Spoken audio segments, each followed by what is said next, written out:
maybe like that. Not quite so crazy. Now let me go here, and I'll throw the cam onto this one. See, trying to. I always have to remember which one it is because it's not display video capture device. There it is. Video neighbors. I'll throw myself all the way in the bottom end of all of this.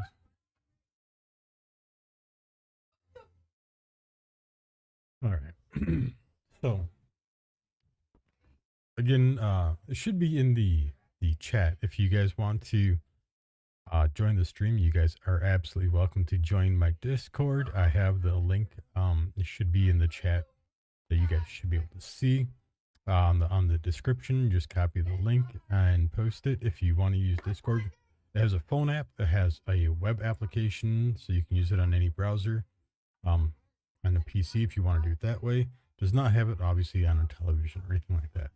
But yeah, you guys are welcome to join me via phone on Discord or by your PC through Discord, and I would be more than happy to have you guys join in on the conversation and talk to you guys a little bit about what I want to talk about tonight. What I want to talk about tonight specifically is I want to talk about the whole process of um, the federal government's big beautiful bill, big ugly bill. I really don't care what you guys want to call it. It's Trump's new tax plan. The one that's essentially giving a massive tax cut to the wealthy and a huge it's putting a big burden onto the poor, and it's not giving them the things that it says it's giving them. Now, I know people are like, oh, but he said it was going to do this, or this is in there, or that's in there. I made a post the other day about how the tax cuts for the no tax on tips was not in there. And somebody went, well, it is in there. And they gave me the page and everything. So yeah, I went to the page and I pointed out, I said, okay, but it's not a no tax on tips. To do no tax on tips, effectively, tip wages would have to be given to you separately in a separate format. They would have to give it a different classification and one that you would never get taxed when you receive those monies in your wages. It would have to be like a separate kind of wage that was separated from all taxes. Downside of that would be that then it would never be able to count towards your Social Security or your Medicare or any other programs that you pay into for that are taxed wages, because those programs only get paid into for you in your future, or as a some of them obviously are as of right now. They only come out of your wages that are taxed. So if your tips were no longer taxed, then it would have to be reclassified. Until then, you're still getting taxed on your tips. Okay, so that's part one of that. Taxes are still being applied to tips. All tipped wages still being taxed unless you're not claiming them on your wages when you're filing your taxes, or your tips are not in your wages on a check. So if you're getting cash tips and those aren't being included into any checks, they're completely under the table. Obviously, those were never taxed in the first place. No tax would still be applied to them unless you're one of the few good Samaritans out there who are going, no, I made this income. I need to count it all. I need to report it, and I need to pay my taxes on it. Unless you were one of those people, the situation hasn't really changed. The notion that they put into this bill was that if you make under $160,000 a year, so annually you make under 160K gross. That's before any deductions or anything like that. So if at the end of the year you're filing and you've made a net income of 160,000 or a gross income of $160,000, and you had taxes, or you had rather tips, those have been taxed the entire time. And what they're going to do then is count those tipped wages as a deduction. So they would have to have a separate thing that says what your total tip wages are each check. And then at the end of the year, you would be able to use that as a deduction. Now, if you owe in, that can help. But I want to point out that the vast majority of people who really need this are not people who are paying in at the end of the year. They don't owe anything.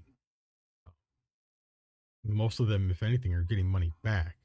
And this deduction, unless they owe before their credits, it's not going to help them whatsoever.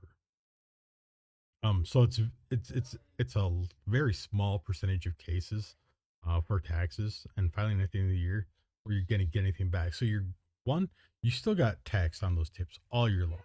All they're doing is providing you a very specific, and I'm guessing there's going to be even more nuance in the tax code when it comes out. Ooh, big truck went past.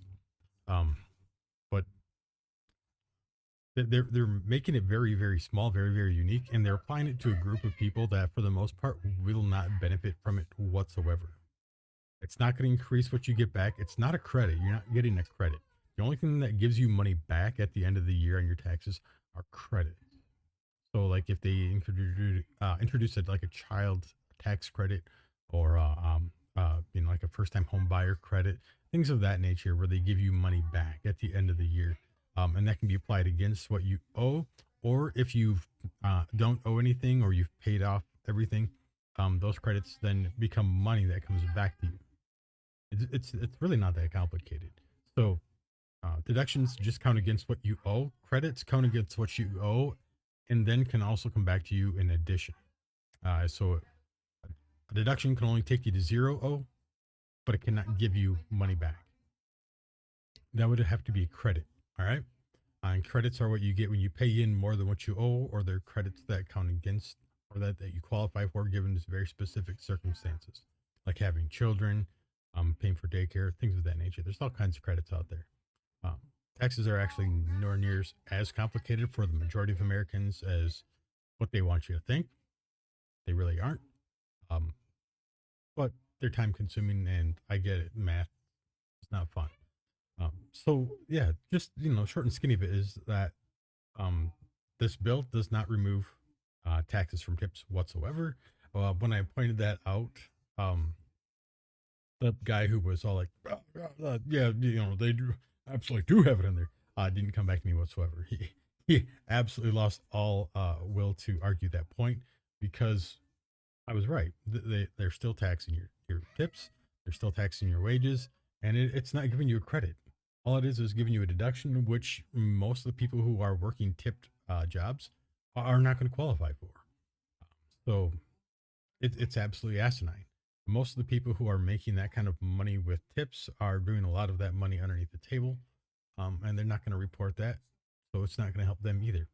Uh, it's a very very small portion of our society that's making anywhere near that, that's getting gratuities in that kind of amount. So that's going to start taxing them or something like that. It's such a niche thing, but it looks great. This is what we call one of those pieces of legislation that you include that makes people really excited to hear about it because they don't understand how it's not actually doing anything for them. Like, well, I'm a tip worker. It's got to be doing something for me, but it's not doing anything for you. It's absolutely just garbage. Uh, so it's kind of wild on that regard.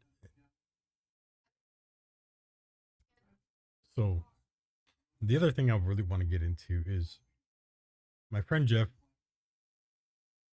I'm not going to throw his last name out there, but my buddy Jeff commented on this bit about what was it? The food stamps and the Medicaid that are being cut. They're part of what's being cut to afford. Anytime you're doing government budgets, anytime you're doing any budget, be it your home budget, you've still got a limited amount of money coming in, no matter how you want to spend it. Um, so you have to figure out, because unless you want to get another job, you only have a limited amount of revenue coming in, right? So you absolutely have to have something, um, some plans on how you're going to spend that money. Now, if you want to uh, do more things than what you did last month with that same amount of money, then you're going to have to decide what are you going to not do this month that you did last month. What are you going to change up that's going to let you afford this new thing now? I bought a new video card. I had to decide what I wanted to give up for a while that was going to let me afford the video card. Do I have some regrets? Yeah, anytime I make a big purchase, I always have some regrets about like making that purchase. But that's how we live through our budgetary decisions. However, there's a big difference between doing that personally and doing that in a government when what you're doing impacts uh, literally millions of jobs and millions of lives. When we do our budgets like this, when we change how we're going to uh, basically levy the funds that we have and direct those funds, we have to decide how it's going to impact all of those lives, how it's going to better the lives of everybody that is in this community or in this state or in this country. So when we're talking about national budgets like that, we have to look at things that are going to, for the most part, benefit people across our entire country, and that can be in the form of jobs, that can be in the form of many things, but it has to be something that you can know that you want to at least know that it's going to have those good impacts. So it's really important to have the knowledge ahead of time of what it is you're going to get from those. Um, Trying to make sure my docs are all popping up here. Um, 'Cause normally I have my chat on my window, and I'm not seeing that right now. Maybe if I bring up the restream window on the side, I just want to make sure I'm not missing something if somebody was commenting at the time. Do. Let me grab this and shuffle it over. All right. Yeah, I didn't include a browser window in this one for that. But the thing is, like, okay, so when we make these budgets and we want everybody to be able to benefit from this stuff, we have to make sure that it's going to be in the form of jobs. They're going to keep more of their money, or the money that they spend is going to come back to them in the way of better roads, better healthcare opportunities, more safety for them. So public, be it public waters, infrastructure. Maybe it's more money for their law enforcement if they need more law enforcement in their area. Maybe it's in the form of upgrading some of their buildings. Maybe it's monies that we give to them by state. The state redistributes money to the counties, and it's for programs like block grants, Section 8 housing, all kinds of stuff. So there's a lot of this that actually comes down from the federal government, and people think that, well, they're state programs. They absolutely are. But like food stamps is a state program, but a lot of the funding comes from the federal government. Um, how much so depends on how much your state can afford to do by itself, and how much you need from the federal government to because it's all about like the GDP of the state that has a big impact into it. There's a lot of factors. But if your state, for instance, isn't as successful economically as some other states, you're going to get more help in some of these programs than other states will. Sometimes it's just per capita and it doesn't have anything to do with state GDP. It's all based on the individual programs and how they decide to dole out the dollars. And it has to be that way, unfortunately, because otherwise, you wouldn't get any assistance in states that had great GDPs, because you'd be giving all the money to the states that um, were broke and had negative GDPs, because we do have that in this country. Some states lose money every year. They can't pay for the things that they need to pay for, and they need a lot more federal assistance to get to where they're even at now. And that money, unfortunately, has to come from states that have uh, very successful growth and are making a lot of money every single year. Um, so, unfortunately, the balance for that, a lot of times, it's the more populous states, which tend to be more blue states, helping the more rural states. And it's not. I don't think it's just politics. I'm looking at it and saying, well, it's just because of one side or the other. I would be lying for and trying to get my home team points here. If I said it was just because of that, that would be arrogant. That would be stupid. Um, because we're looking at where a lot of the populated places are, and if you look at where a lot of the populated places are, you're looking at coastal cities. You're looking at states that have a lot of access to ports, waterways. There's a lot of trade that goes on through them, and of course, it's going to have a lot more opportunities for jobs in those areas, and two, it's going to have a lot more opportunity for strong economic growth, and it's going to have a lot more attraction for a lot of people to move to those areas because it's going to be a larger city and there's so many more opportunities for jobs. And anytime that you have a lot of opportunities for jobs, you're going to have a lot more entertainment venues. You're going to have a lot more restaurants and everything else. So everything follows the suit of where a lot of that is. That's why everybody always wants to get into a lot of these factories. They want to be where you put in the next distribution centers. They want to be where the next big warehouses are. Um, so it makes sense that a lot of these places are Democrat um, politically because they're so populated. And typically, areas that are heavily populated, people interact with each other a lot more. They see a lot more of the problems, and they also experience a lot of the times a lot more of the problems. So they see those needs that other people don't, and they have more compassion towards them. Um, and sometimes it's, I don't want to say hedonistic, but yeah, it's self-serving to have that compassion because they can say, well, yes, but I also need it. Absolutely. But at the same time, you go to any red community, Republican or conservative mainly community, and you're still going to see a lot of conservatives who are also on those programs because you have poor people in every community. Um, you have poor people in every state. They need food share. They need Section 8 housing. They need Medicare, Medicaid. They need energy assistance, block grants. They need all of those programs that help them get by. And what people don't understand is when you give this money to these people, you're not giving money just to those people. That money doesn't go to John and John just decides, hey, it's my money. I'm just going to keep this and never ever spend it. If I do that, I could be like a gazillionaire, except for he can't because, like with food stamps, it's put onto a card that can only be spent at specific places for food. You can't use that in establishments that don't carry food, and those places won't allow you to buy things that are not food with it. Um, if they do, they can be fined, and they can be they can have their business shut down. They can be revoked so that they that can't even be used there. There's all kinds of punishments depending on the severity of those crimes and how often it's been done and whatnot. It's basically defrauding the state or the federal government depending on the situation.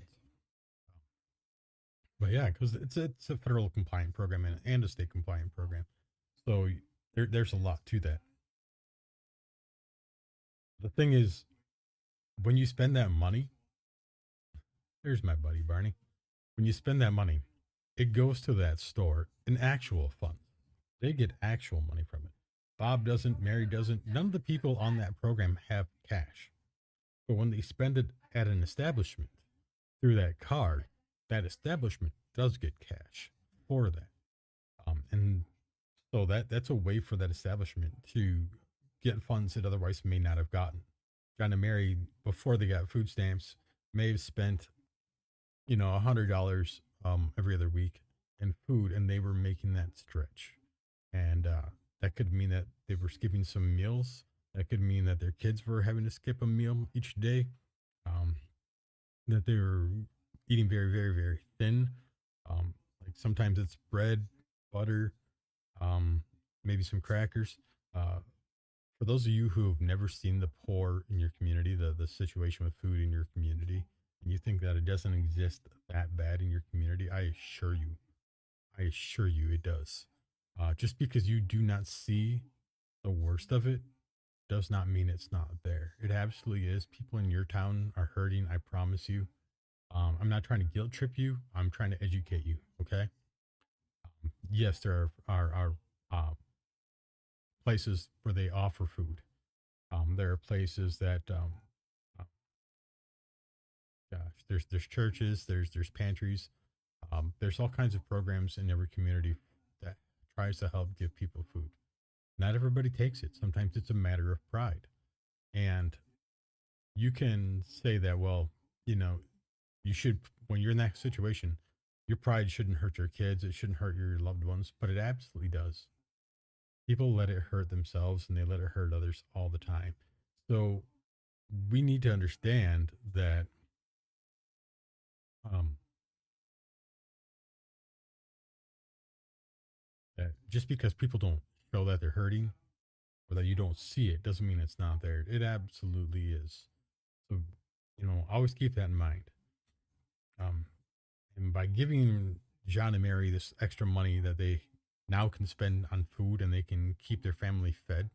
Um, and sometimes, yeah, sometimes they can eat better, a little bit better than some other people can. But a lot of times they can't. Um, it's really depending on how they're going to spend the money on the food stamps and if they decide to take some of the money that they have saved because they have food stamps, if they're going to portion in that elsewhere, or if they're going to still spend more of that money on food, and now they occasionally have, a larger meal. And I don't fault them for that. I don't fault anybody on food stamps for, um, eating better if they don't have other priorities to do with their the cash that they save. On the other hand, a lot of the people, almost, I would say a pretty big majority of it, um, when they get the money from food stamps, they take that cash that they have and now they redirect it to other things. Maybe it's rent and they rent a place that doesn't suck or they try to find a place that they can move to that's closer to the job opportunities that will help get them out of the shit. Food stamps doesn't just get people um into a better position just because they can save $50 or $100, a week or two here and there. Um, it helps people because it provides them the extra finances that may seem like very little, but it's big enough to make that difference between never being able to get that leg up to being able to get one hand up on the top of that cliff and start pulling themselves up out of it. Um, so yeah, I mean, it could be the money that helps them afford to get out of a situation that they otherwise could never have gotten the money to get out of. And now they can afford to get a better job. Now they can afford to. Well, nobody can afford daycare. I don't think anything can help anybody afford daycare unless you're making an awful lot of money right now. Daycare is crazy. Um, that's just what I'm hearing. My kids are well beyond those years. If you don't have state assistance for daycare, um, you have to make a lot of money, or you have to say, do I take 90% of my paycheck and put it into daycare so I can still take 10% home? Actually, be more like 5% now because you have to put the rest of it into your gas tank. You can get back and forth to work. It's a big question, but yeah, suffice it to say that when you give people money for food stamps, um, it's putting money back into the community. I was pointing this out to my son-in-law today, and we were at Walmart. And at Walmart, I'm like, okay, now you look at how many people buy their food at Walmart now. It's been a big shopping center for a long time as far as food goes. It's a major source for a lot of people's groceries. When you consider that, and then you consider you've got whatever other grocery stores you got in your area, be they, you know, Pick and Save, Aldi, um, Winn Dixie. There's grocery stores all over the country, all kinds of different names. Piggly Wigglies, if they even exist anymore, I have no idea. Um, but all these different grocery stores, and you have how many people in your community going to all these different grocery stores, convenience stores, um, your smaller local grocers that you're going to have. I know we have what two or three just in Antigo that are just they're smaller, very small footprint grocery stores. They have like a pharmacy or they're just a grocery store on the other side of town. Um, Gas stations that can have those in there.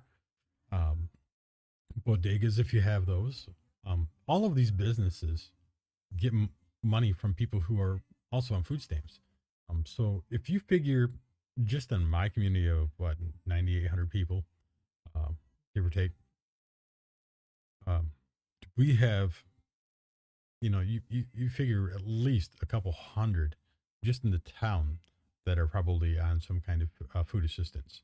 And then you increase that by all the people who are going to shop in your area that are in smaller towns surrounding you, because it's cheaper to go to the town to buy it than it is to buy it in your rural convenience stores. You might buy a bread or something there, but you don't do most of your big grocery shopping there.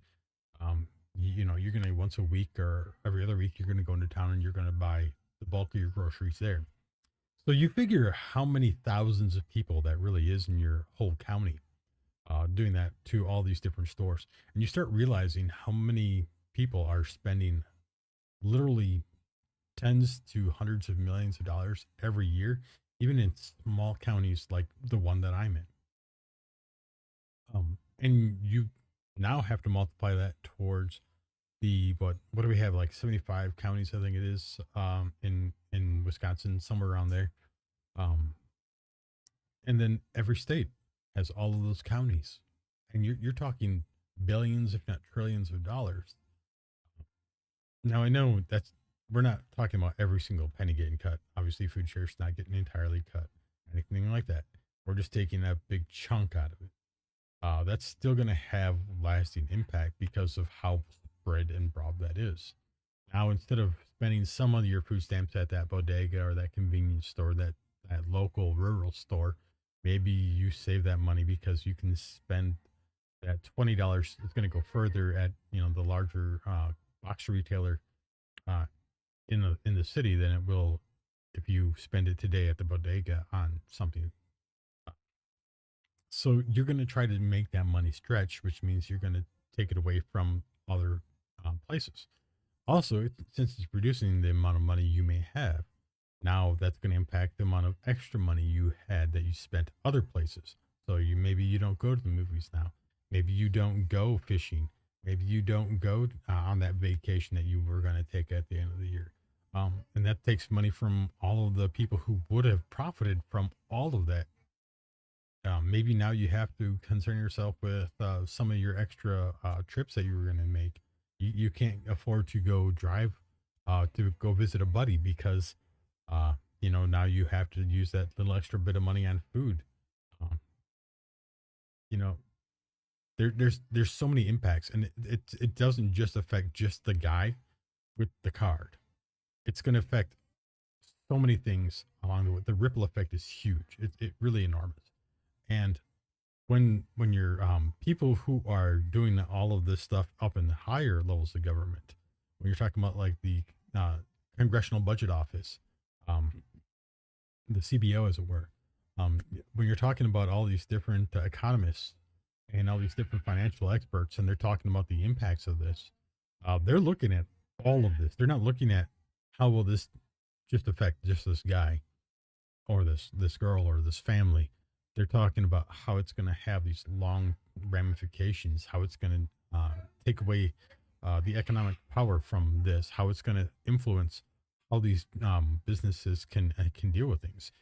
I'm taking a company, and I'm taking, say, $200,000 out of every single store in that area, obviously that's going to lead to a reduction in jobs, most likely, because when businesses have to cut expenses to fix their revenue issue, because that's how businesses look. They're at the end of the year or every quarter, every month actually. They're looking at the revenue, their growth, and they're like, well, wait a minute, our growth went down, and we know why it went down. And it's either controllable expense or it's an uncontrollable expense. Controllable expenses are things that they're spending money on that they can absolutely make a decision at any point in time to go, no, we're just not going to spend that anymore. We need to just cut off that service, that supply, um, buy different things, or just not buy whatever it is, be it fixtures for the store or, uh, maybe they got direct TV at the store or something. Whatever the case may be, they can cut those things off because they're controlled expenses. Uncontrolled costs to a business are things like reduction in revenue because they decided to reduce things like food stamps, where people are going to have less money. Uh, Higher gas costs will cost a store money because all of the people who shop there now have $10, $20, $30, $50 a piece less to come into that store to shop with, because it has to go into their gas tank, which is going to have a multiplicative impact because if you have 2,000, say, unique individuals a day come shopping at your store, or unique transactions that are registered at your store, uh, through 2,000 unique individuals, meaning some people can come back in, but if they swipe the same credit card, it's not registering them as a unique purchase. It's going to say, well, this is the same people. Um, they just had to come back for something, so it's not a unique one. Um, so say you got 2,000 unique purchases that day, every single day. Well, 7 days a week, 2,000 unique purchases a day. Um, Even if some of those are repeat from day to day, which you're looking at maybe 25% repeat throughout the week. Um, there's a complicated way of doing that, but let's say you're going to estimate around 10,000 unique people every single week, 35,000 a month, something like that, right? Now you're looking at $10 to $20 a piece taken off that. So now you're looking at $70,000 a month, give or take, depending on how people are being impacted, coming out of what you're profiting. And you have to figure out how to adjust for that in your company. Well, since it's not something that you're specifically spending money on, the only things you can do are go, well, obviously we can do a reduction in the cost of some of the inventory that we keep in the back, perhaps. And that's a given. That's easy. That's a supply chain issue. And with the way most, point of sale systems work now, they can see when things are being sold and go, well, this is how much we need. We can get it from our DC, which is in the area. And the turnover time for those products is very minimal. And they're only ever doing what they need to do. So that's already a controlled cost. It's very well controlled. So if people aren't buying the product, they're not ordering their product. That's taking care of itself. The difference is we're still employing people to cover a lot of that stuff. And now if we have a substantial less amount of stuff that we need to put out there, we're not making the additional revenue to cover the cost of those jobs. But we don't know how long term this impact is going to be. So now this company has to analyze and decide, do we want to cut so many jobs? Usually they're going to cut hours first, and then they're going to see if over the long time it's, job cuts are necessary. So in the short term, people are going to lose wages because they had to have their hours cut. They had to have overtime cut. And then they're going to eventually start terminating jobs and not hiring for the temporary jobs that they may seasonally need. So it has big impacts, and all of that reduces the amount of income that's in your community. Anytime they have to reduce those employees' hours, that's less money that's going into your community. That's less taxes that's coming out to your state, to your county, to your city. So it's all a big deal when we do that. And unfortunately, when this happens, it's going to drive more people to larger cities to find work, which is how you lead to overpopulation in those large cities. And tough economic times are going to put a pinch on those cities, but it's also going to kill the smaller cities. Anybody who's driven through rural areas has seen small communities where there's maybe 7 houses and a gas station, and there's other houses, but they're all empty now. And nobody wants to move out there to live there because there's nothing out there for miles and miles and miles. You'd have to drive, almost an hour to get to the next place of work. And there's nothing in that area that makes it worth, buying that house way the frick out in the middle of Timbuktu, because it's just a house in an old abandoned city, basically abandoned city. It's creepy, if anything. And those houses are so out of date and unkept.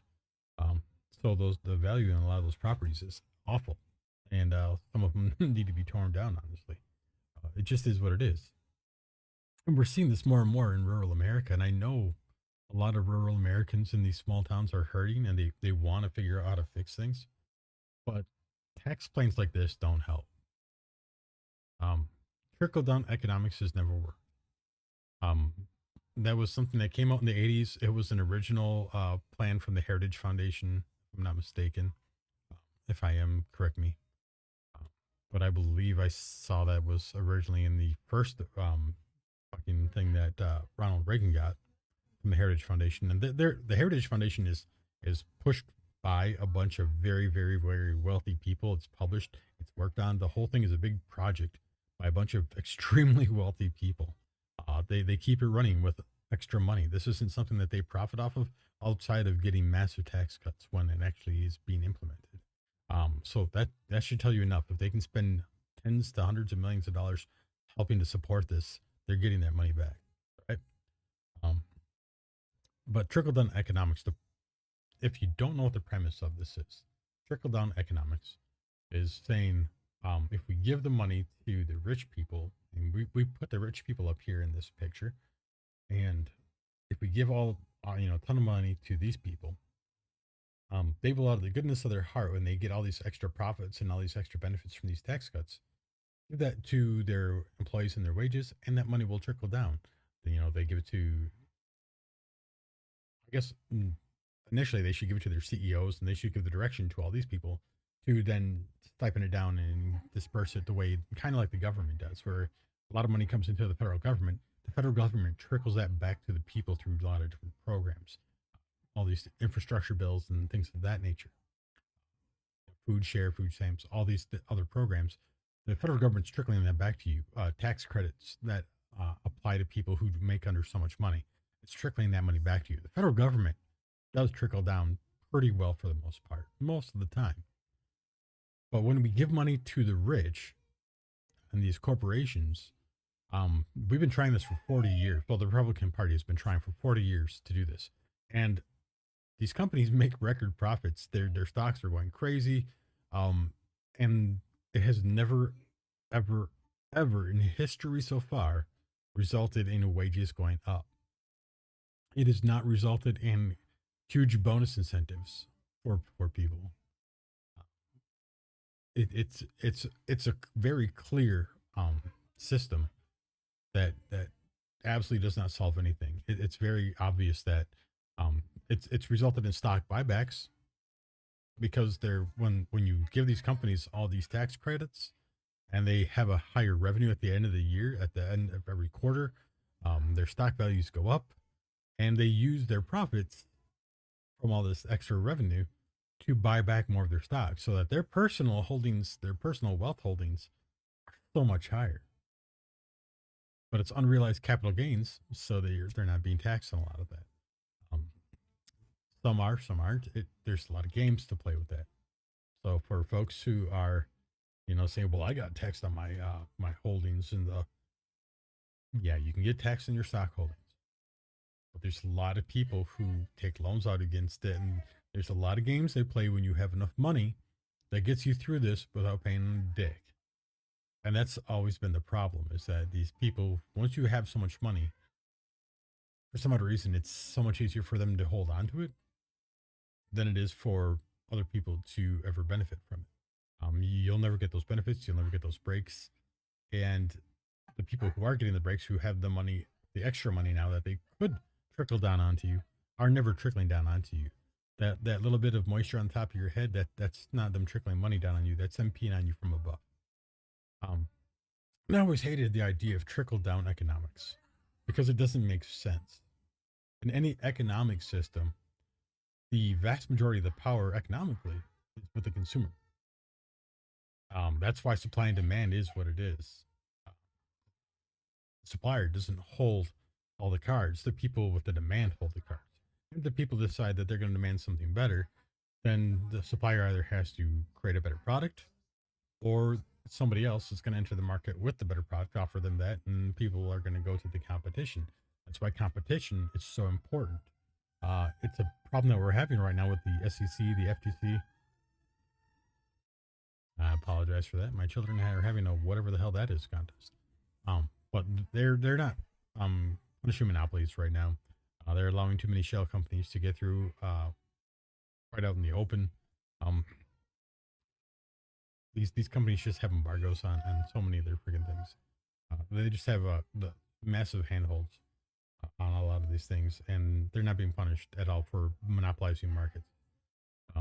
Like, well, technically this guy's a competitor. Yeah, but he's a company that you own.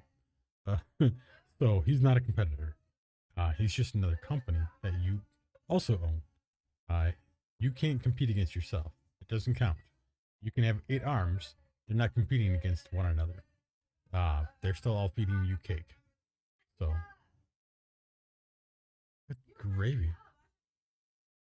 Guys, holy moly.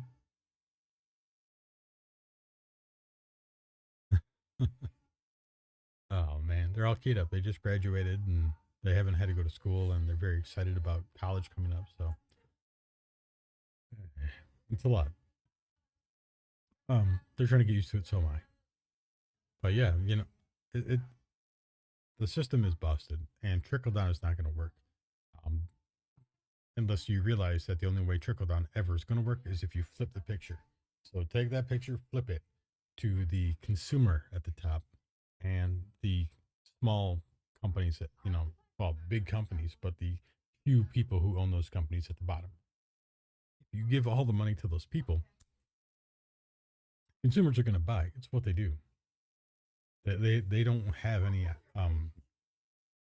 you know desire really to hold a ton of their money. Um, and even when they do, they hold it to a point where they can consume something larger with it. So it's why the government has always given so much in tax credits to um, people. People are like, oh, why these poor people get all this money back? They didn't pay in. Well, they did. They paid in all year long, but they don't have anything of value that they could be taxed on at the end of the year. So yeah, they were getting money back, and but the government realizes that they're not saving that money. It's not going out of the market. It's not going out of the economic pool. It's all going right back into the economy. And it stimulates the ever living Christ out of the economy for a good while.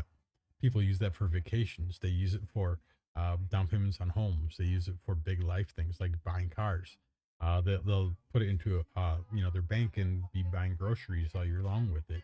People spend it in all different ways, but it's always spent, almost always within a couple of months to the year. So it's a huge boon to the economy to give all that money back to the people. They're not saving it, and it's not stagnating. It's driving the economy to have all this extra money out there. So when you flip the picture and you realize that if you really want trickle down the work, you have to trickle the money from the consumer and not from the supplier. Then yeah, then it works. So what you have to do to stimulate that is you have to you have to tax the businesses. It's not about taxing wealthy people individually. It's about taxing the business and doing so at a point where they can't afford to overpay their CEOs or give huge bonuses to people just disproportionately to the top end of it, because it's not going to help them.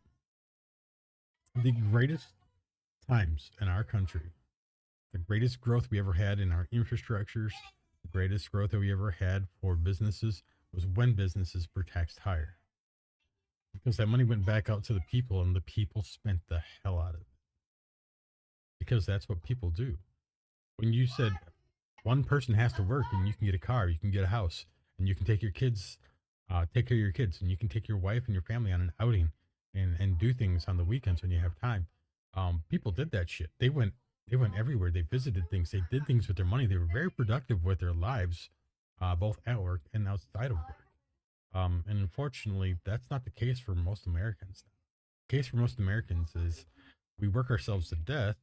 We have barely enough money or energy to do anything outside of work, and our life becomes just creating an environment that sustains money and growth for the very wealthy people. And that's where the issue is right now for a lot of folks. They're realizing that they can work their asses off for the next decade or so. They can get a great education, and it's not going to necessarily mean that they're going to see great success. They're going to end up, a lot of them, in the same psychosocial pool where they're exhausted, they're putting everything that they have on the line, and they're not seeing any returns personally for it. And that's awful.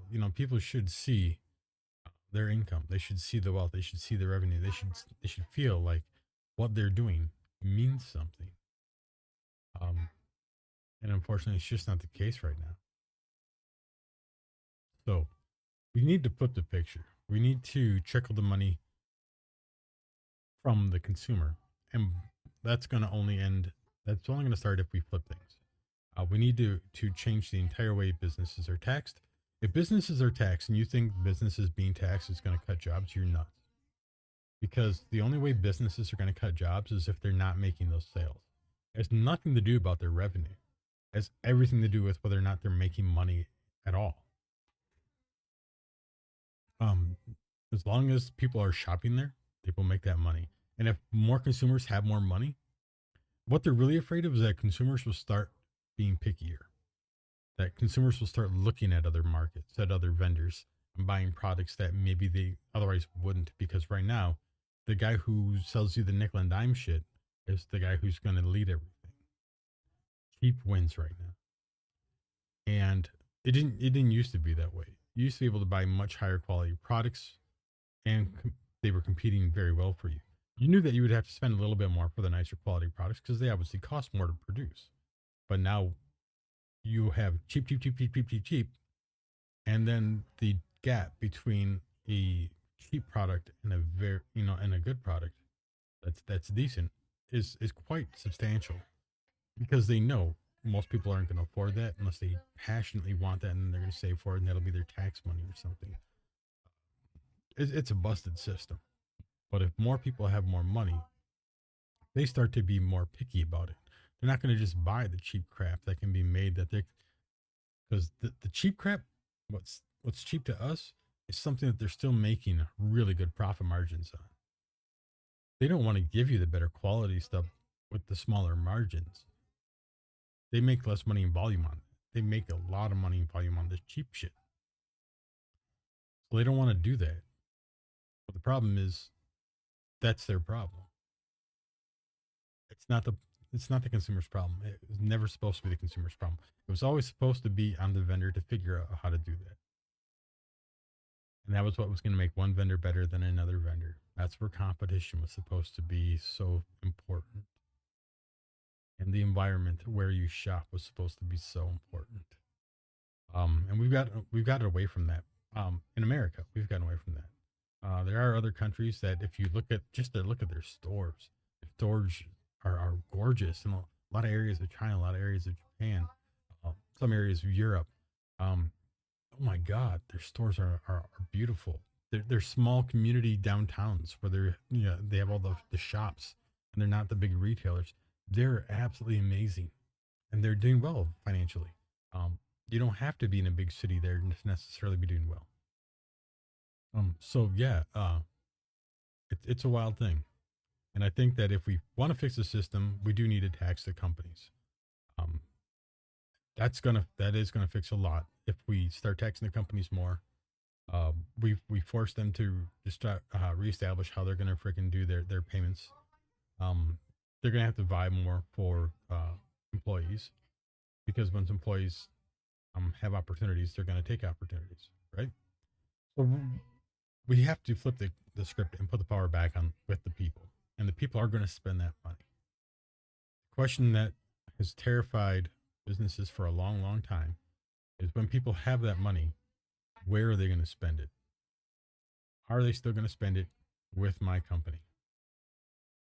Are they still going to spend it here? Am I still going to make that revenue? Or if I give them a lot of money, are they going to go now to the next town over where there's more stores or more businesses or bigger businesses and bigger sales or better quality products? Um, that's what they're afraid of, and they should be. But the thing is, a lot of stuff is online now. A lot of the stuff is online now, so they're already worried about that. And now I think is a premium time to make those transitions. If we make those transitions and we make these companies start worrying, um, we can really change the way the future is going to look in a matter of years. Uh, Unfortunately, right now, everybody wants to try to maintain status quo, try to, or even go backwards, but we can't go backwards. Technology is not going to let us go backwards. Society's not going to let us go backwards. The only thing that's going to let us go backwards is if we literally stone ourselves to death, which I know some people seem like they're hell bent on trying to do, but that's not going to happen either. Um, so we have to be realistic. These programs are far-reaching. Medicaid, Medicare, all these Section 8, any assistance programs out there that are giving money into these your local community through all these different people. Um, they're providing a lot of money to all of your businesses, all of your people. They're providing jobs that wouldn't otherwise be there, which is providing more businesses and more revenues, even more capital. There's a massive ripple effect, and it doesn't shrink as it ripples. A lot of these ripples actually grow as they ripple. Um, the great thing about job creation and job growth is we know that it has a larger impact as it goes on. It doesn't shrink. Um, so that's the important thing about this. That's what's important to remember. When we take money out of all of these programs, we're having disastrous impacts on your local communities, not just for the people who are on those programs, but a lot of the companies and a lot of the jobs and a lot of the people who work those jobs. Um, if everybody else loses, $100, $200 a month on food share, and it has a big impact on them, but you lose your job because your employer can no longer afford it. Now you've lost hundreds of dollars or thousands of dollars potentially, based on, depending on what your job specifically is, because your company couldn't afford it anymore. So that hurt that person a little bit, but it hurts you even more. It's food for thought. It's so big. It's so much bigger than just this little bit. And I know people want to attack people who are on these programs because, why be poor, right? Why not try harder to not be poor? But the reality is it's not that simple. It's never been that simple. It's a line of bullshit that people have fed you to blame people in worse off situations than yourself, maybe, or to get you to think that it's your onus, that you're maybe not as successful as you want to be. And so then that's not always the case either. So there's so much to it. There really is so much to it, and I think it's important to understand a lot of it and to um, because it's I don't want people to support something blindly. I don't want to have discussions with people blindly. I want them to have a lot of the information that I have, that I've been able to look up and do a lot of research, and I've looked up at the economists and how politics and economics and all. I've looked into a lot of these systems and tried to look into how all of this works. And even then, it took me getting into county as a county board supervisor to see how some of the different things worked and to have a little bit more understanding of, well, they have power in the county to with the county properties and county positions, and they have some legislation on like zoning ordinances and blah blah blah, but they don't have all the power over each, this, that, and the other from the cities or the states, or you know I should have known it. All of us should know this stuff, but we don't think about it necessarily, and it's easy to not think about it. So it's important when we're talking about things, and we're supporting things, or we're upset about things, that we do think about it. Um, and when we're debating these issues, and somebody has to bring that up, we need to have those discussions. All right, that's all I got for you guys. I'm gonna go back to playing some games. I will disable my webcam in just a second. I'm gonna play another game of League. If you guys like League of Legends whatsoever, enjoy the gameplay. I'm gonna drop some of that right now.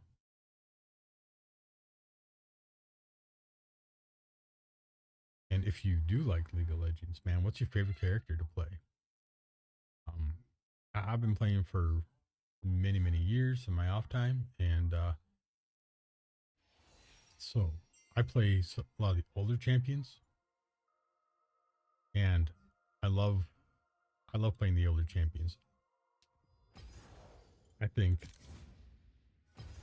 most of the older champions are some of the best. I do know that New Year champions, a lot of their kits are overloaded, so it makes it very, very difficult for older champions to outplay them.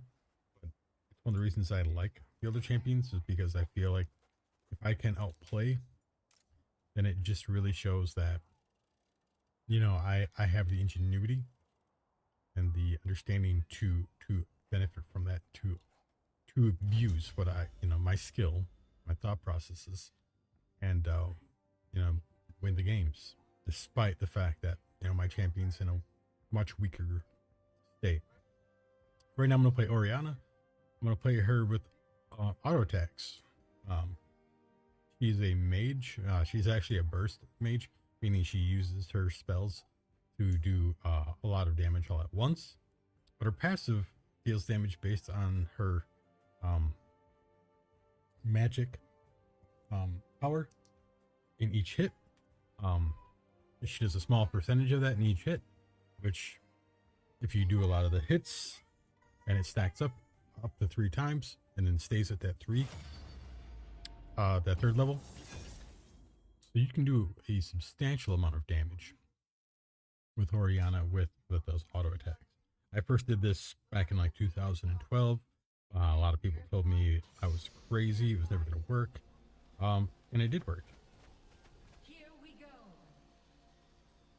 So I was excited about that, and for a long time it worked, and then they changed all the systems, and now it's much harder to do.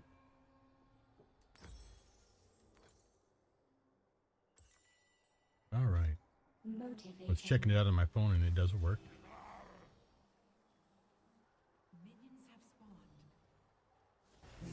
I actually tried to go live earlier, but my account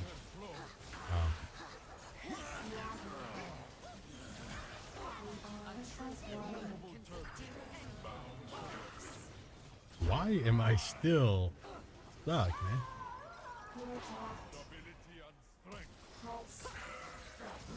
They changed their crowd control abilities on me for so long.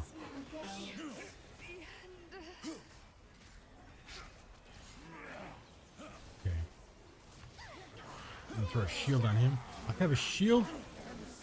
I can move my ball and deal damage that way. Lux is gonna try to auto me. It's just me and her. I would have won that easily, but unfortunately in Brawl, you're not playing just against one person. You're playing against their entire team right away. I'm actually going to place my AP first. So I can move my ball wherever my ball is. So I can use W to create a little, what they call dissonance. Yeah, which is actually a musical term, but it's also an electrical term.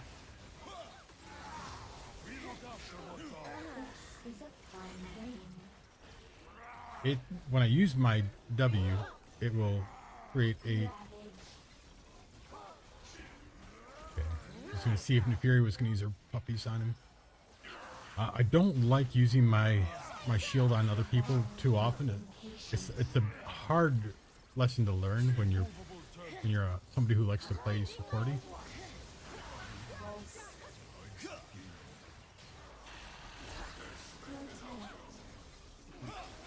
Okay.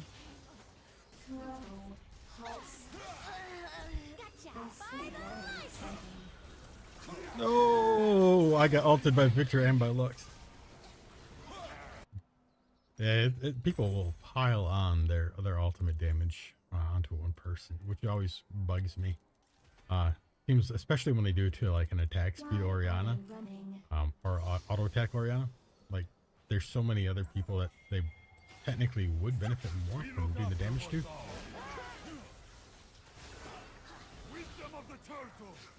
I can see when I use this, I speed him up. Ooh, I tried to save him. Got the kill there. I don't know why he's going in. I think he's just trying to aggro, which is fine. But yeah, that Victor don't want to mess with me.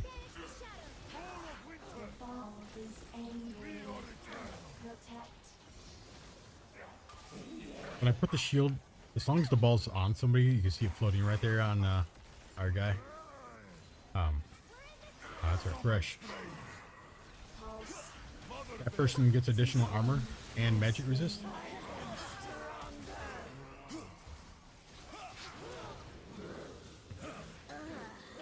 Right. 2 kills so far, and I haven't even finished my Nashers yet. Oh no, I did finish my Nashers. It's something funny that I've seen with this game is that a lot of the better players, and I'm an okay player. I don't want to sound like I'm coming off here like, oh, I'm a better player. But a lot of the better players, they do get lost in their build. They can't remember exactly where they're at.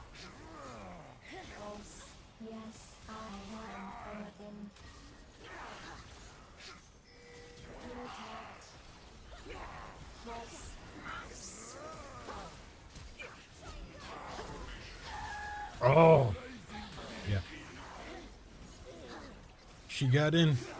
Katarina. I call her pickup stick. She just dashes around the map. It's so stinking hard. That's why I'm doing my next item is Wit's End, because there's so much AP on their team. And it'll give me additional tenacity.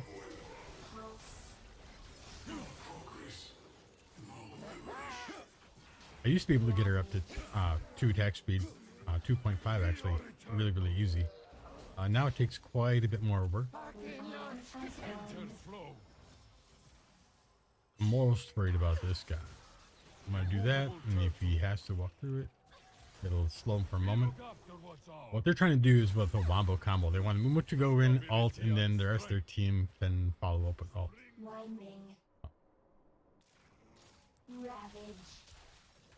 I still do a decent amount of damage with my skills. And when I use my W there, you can see how it speeds me up. If an enemy were to walk through that, it would also slow the enemy down. I am tempted to go Terminus.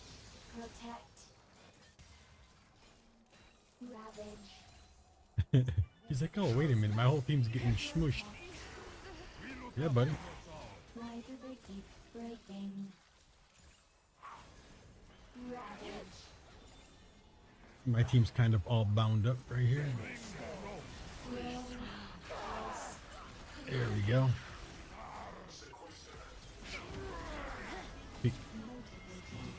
Lesser players would have. Here. Oh no, he stopped. I had him out, and he stopped right in front of an assassin. Like, don't. He was still trying to bait me to go in. Like, I will absolutely be able to do stuff. This is a fun game. That one. Ravage. You don't need extra stuff, buddy. You need to let me have my stuff. It's an expensive build. Any real powerful build is always going to be more expensive, but it's also one that requires a lot of micromanaging your positioning and play. Like, I don't get to just walk up, hit 3 abilities, and then expect to just auto win the fight. I have to play this at an extended fight. I have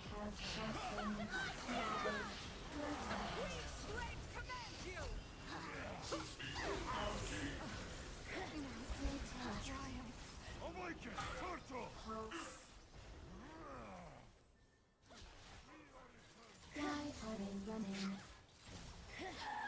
Yeah, I can't do anything about that. I was solo on HP and had 0 health. Technically, Thresh definitely could have helped me. I have no idea why he didn't, but it is what it is. I'll actually go Bork next. Or Blade of the Rune King.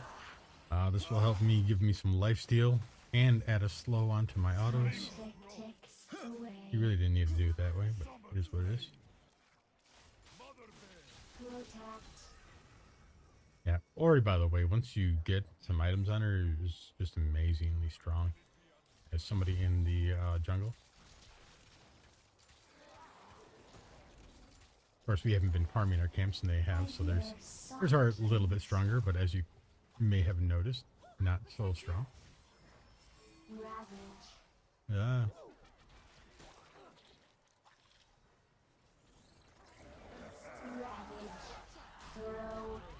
Nope.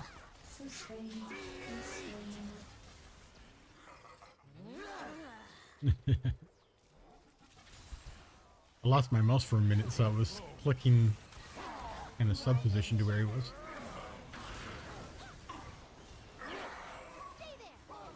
I'm gonna cut off their path to escape. That's a trick that a lot of people make the mistake of. They don't want to cut off the path. They still want to fight, you know, below them, closer to their base. And it doesn't really make sense because cutting off their path is just obvious when you think about it. Then they have to go through you to survive. I'm willing to bet our Udyr and our Pantheon did. Oh no, our Veigar did a lot.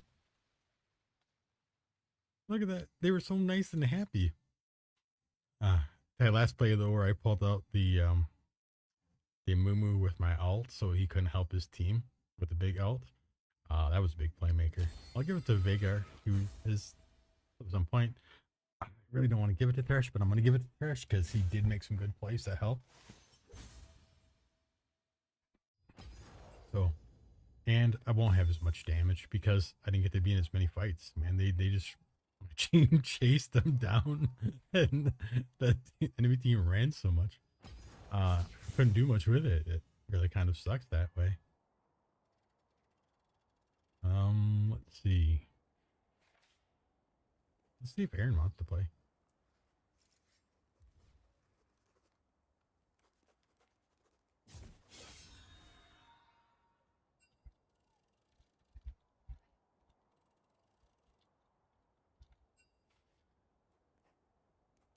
Sometimes he does, sometimes he doesn't. I never hold anything against somebody.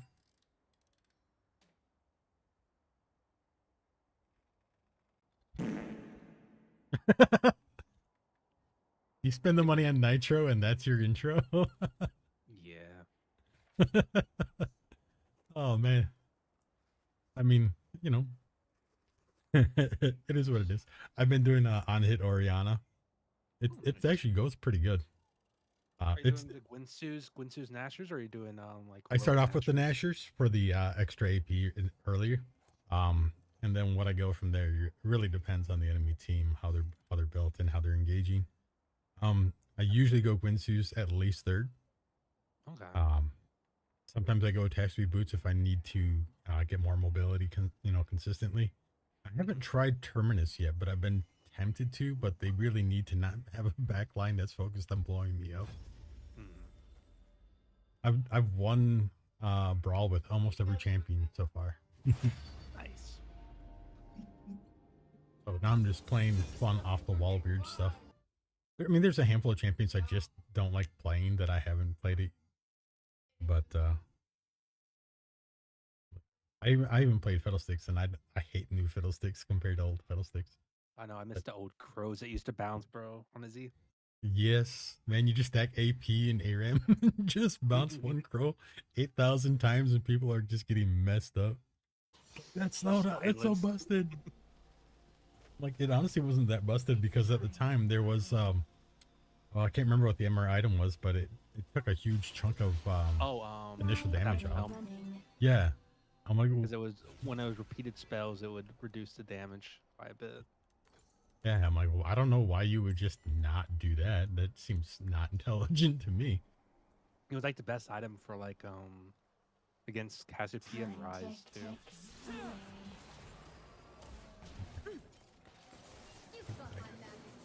See what do they got? Waiting, Ash. So many characters you just see 8 million times in a row on this game mode. I don't think I've seen a Teemo yet today.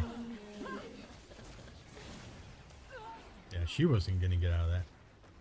Oh no. I've done Wit's End a number of times. It's just too good right now. And I'll probably get it again this game because, Oh yeah. We'll have We MR are and s- CC. yeah. Go. And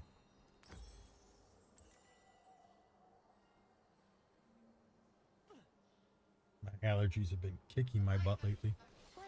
Was that for me? The pollen count's been so friggin' high. The ball You is try move around. Ravage. Protect. Seconds. Point. Pulse. My eye is on fire. Holy crap. Winding. I'm streaming right now too. On Facebook and on my YouTube. Oh nice. There's a program called, or a website rather, called Restream. If you stream to them and you just tie your accounts, it automatically restreams right to that, the people. It's like a 2 or 3 minute delay, something like that. Or, no, it's not even that long. It's pretty short actually. Okay. I Been think in with, it- I think you can multi-stream with I think Streamlabs OBS. I don't remember. I am on OBS, Motivating. Ravage. but this saves me bandwidth. Oh yeah, true. So like it does from the original and then kind of like takes it to the next one. Yep. Okay. This is very exciting. Oh, this is a good. Oh no. Pulse.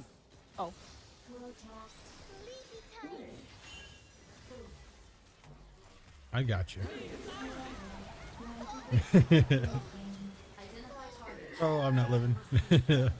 That is a lot of stuff on me. Ashe in this game mode is just ridiculous. Yeah, I think I'll go wits before I go. This is a fun game. Ravage.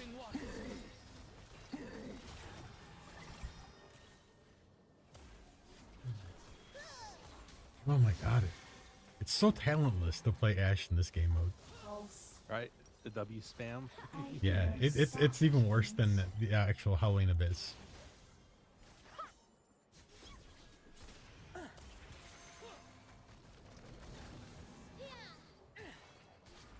They got a really good team. Pulse. Christ, I gotta go heal, gotta go heal. Running. I may actually have to go with standard merc treads in this game. Or once I get my core 3 items, go like Force of Nature if the game goes long. I did Lux earlier, got the game to go long. They're just gonna hide, man. Oh, I hate this. Pulse.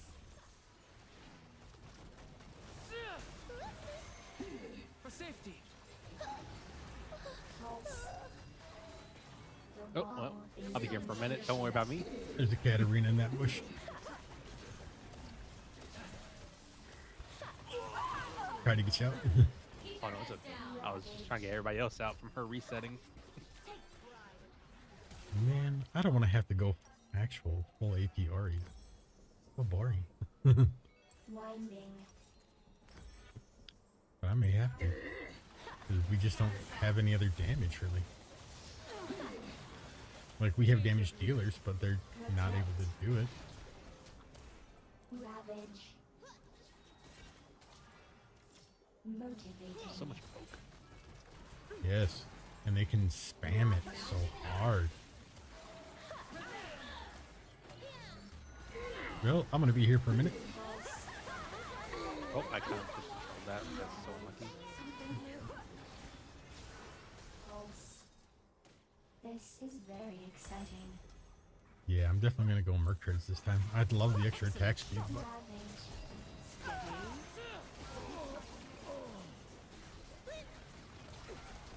oh, come on. Nerd. She thought she was going to get the kill.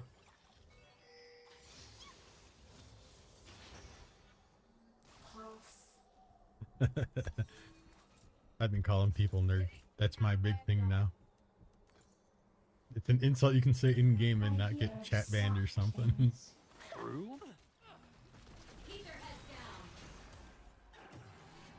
You can't even say like idiot anymore. I can get you restricted. Refuge. Yep.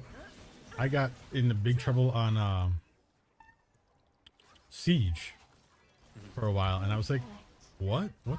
I didn't even say anything that bad. We go. But you can say things in the game that you can't even come close to getting away with, or you can say it in voice chat that you could never get away with saying it in actual chat. And it's something that they've been pressed on in their communities because yeah, we can't get to them. They're just gonna hide for like a bazillion years. Protect. Pulse. I don't know why people come to the base to recall. Tick. I'm like, you're literally 3 seconds away from the recall. Just recall there, man. Pulse.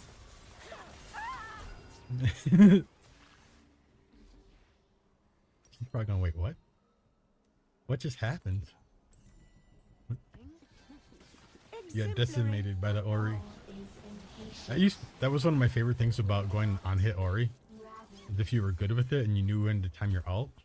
I'm just going to go hide forever. You can use it to heal yourself. Yep. And interrupt their abilities. Why are they running? Ori. Pulse. Ravage. Protect.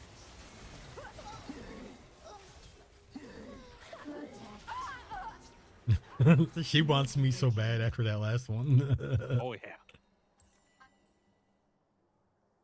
She's trying to chase through the whole team, and you can't get past the cow. The cow's coming. Winding.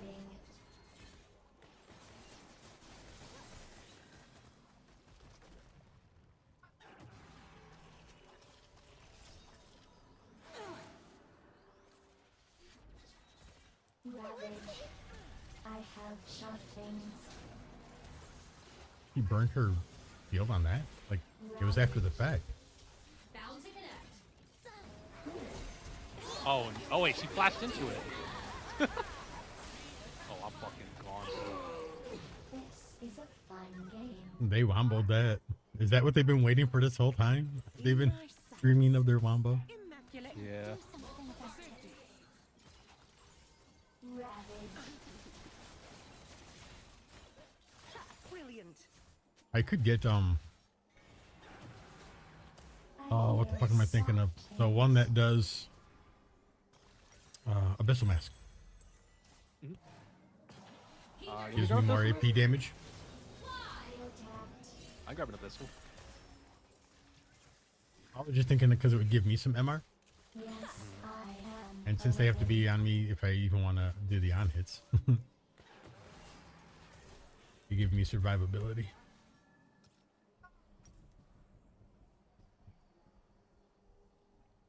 I have to go Force of Nature go. though. Gotta go. Ooh. We go. I never thought I'd have to build a Force of Nature on an on-hit build, but these people are. I don't have any combo yet. Losing this. Protect. I'm just gonna back right here. He's got to be so friggin' tilted. Oh yeah. It's the 18th time I almost killed that Oriana. Is impatient. And you will remember it. So close. Ow.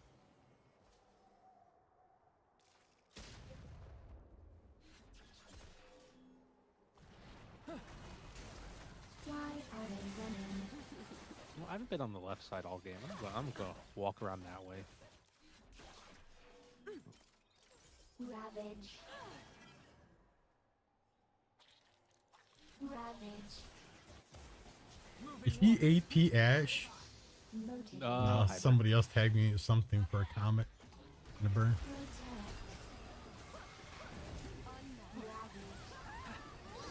Fuck him up. He tried so hard. Oh, that's good shit. Winding. I don't understand these players. They just get so ego driven. Like I'll be the one to get the kill. I can do what nobody else could. Pulse. This isn't Sword Art Online, and you're not a super player. They scream.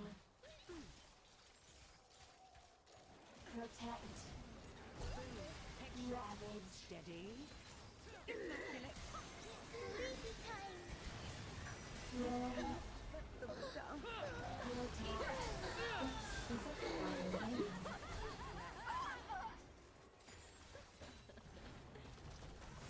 I'm coming around. Dun dun dun dun dun dun dun dun. Pulse. Oh. Oh. Ravage. Heavy. Pulse. Yeah, but Is get him. angry. Warp. Pulse. Just chasing people down. I wish it was. I mean, I could get Abyssal Man, or not Abyssal Man, Banshees. I hear soft things.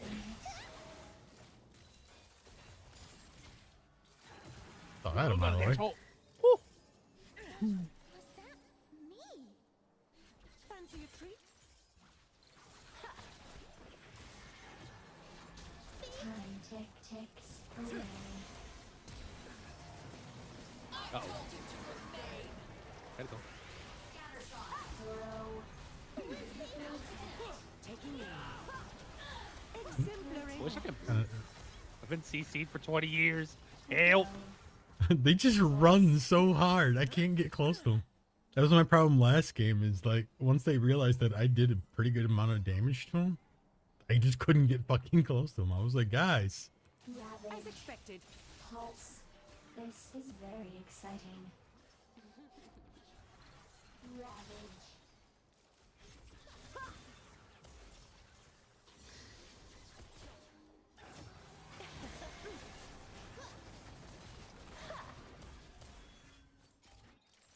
The ball is impatient.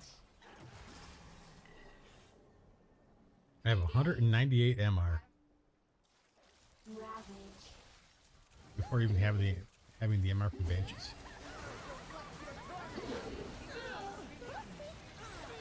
Coming around. Why are they running? Ravage. Ravage.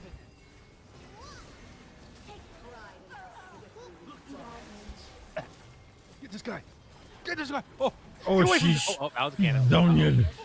Oh, that was a I cannon. couldn't see him. It's coming right down to the wire. Can't believe she bought us Zonias. And we can't buy pot. It's so sucks. Oh, hat it is. I mean, we can get hats, yeah. Oh, happy know that? days. 2 hats. The only thing more impressive than a singular hat is having a second singular hat. Winding. A second hat's always better. Santa Ori. Pulse. They're so scared. They really, really, really are. Step by Motivating.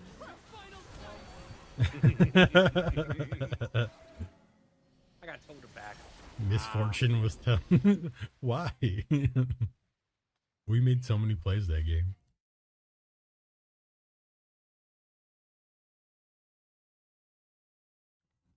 You gotta give it to the front line.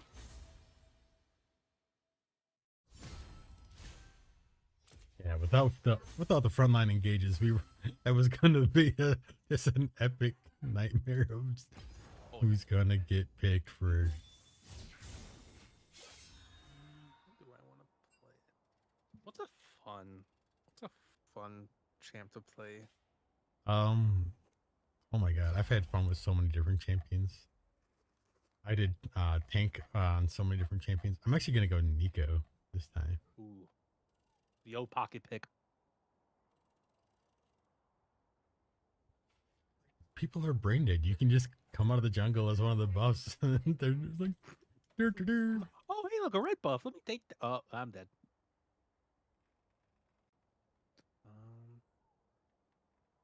Oh, take grass for the Ooh, undying. what sounds fun?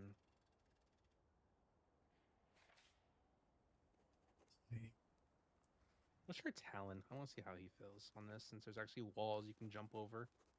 Yeah, I wonder if the debuff for wall leaping is still like the full time, Yeah. or if they reduced it so it's not miserable. Like, oh, you ran across that wall, you're never gonna get to run across it again. Mm-hmm. In a game mode that's not that long, you know. Yeah.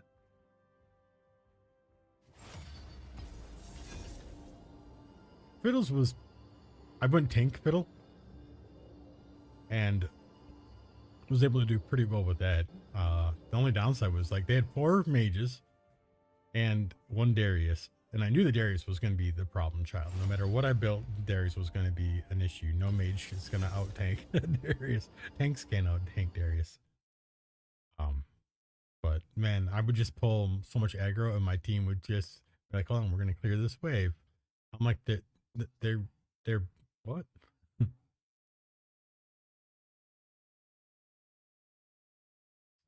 Oh, a Darius. Oh, look, another Ash.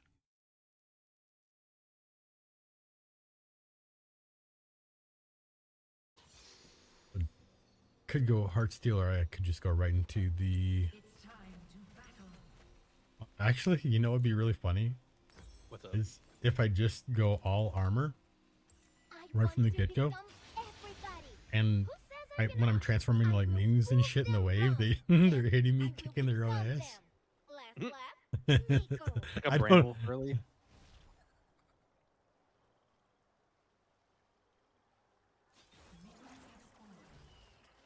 Oh, gotta go. So weird. I like you in a good way. Uh-oh. Come on. Flying.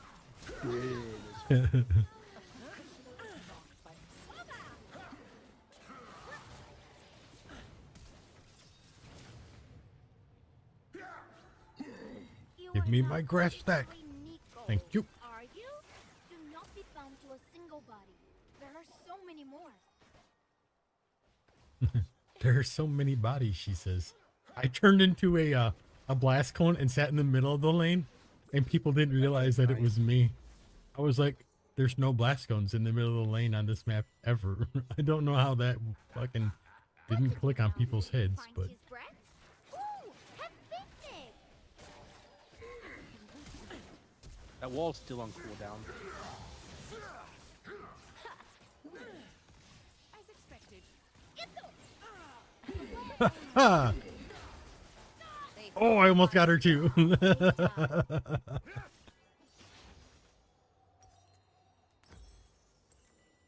I love playing Goofy and being able to do well with it. I know people who are like, I can play troll builds. I'm like, yeah, but you die with them. There's a reason why you can watch people like Zwag and shit, and when they do these goofy builds, they're still kicking ass because their ability to actually play the champion and the matchups is outstanding.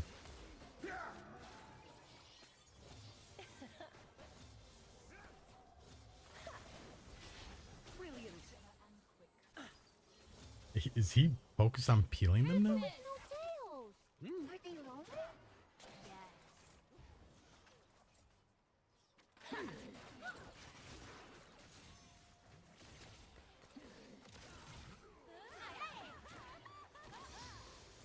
Mark where they died. That was. Bagatong! Oba!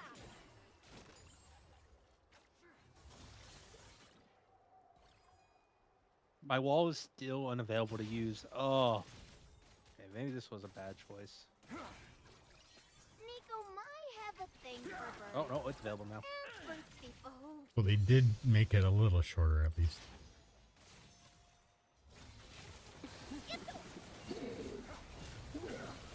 Steady.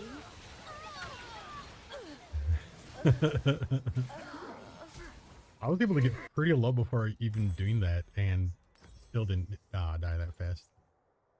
I am going to go Frozen Heart second because it's a lot of auto attackers and Nico I was can... out, but never down. Actually, no, I got to go, not Frozen Heart. I have to go Randy's.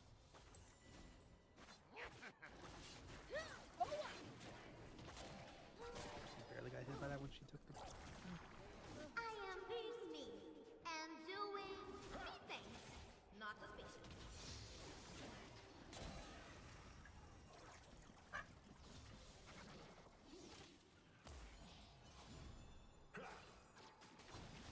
Not so close.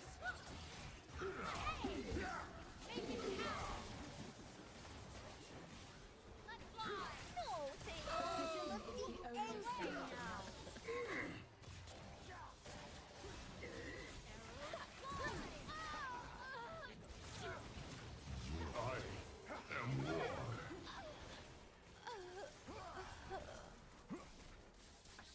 What you do now?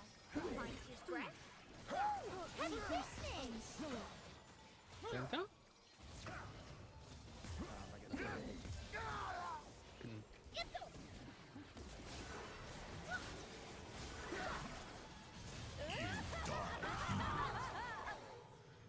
It seemed like a little bit of overkill, but all right.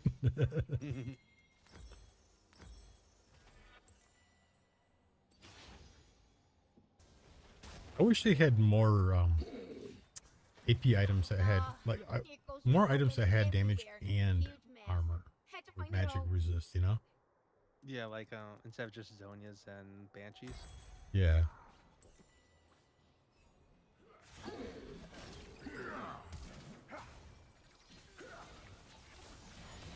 Look at me, I'm Darius. I'm such a nerd.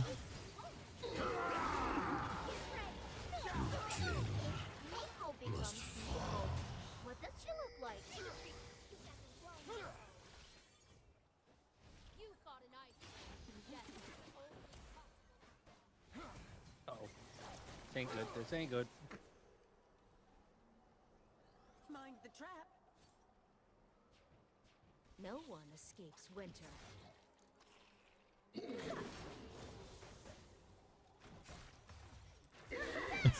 They're all so surprised. Like, why? Why did nobody figure that out?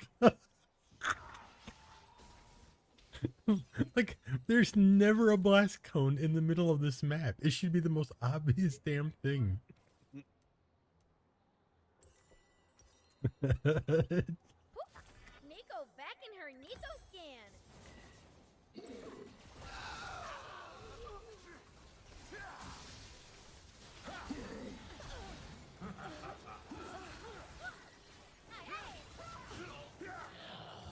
I feel like I still do decent damage with my grass proc.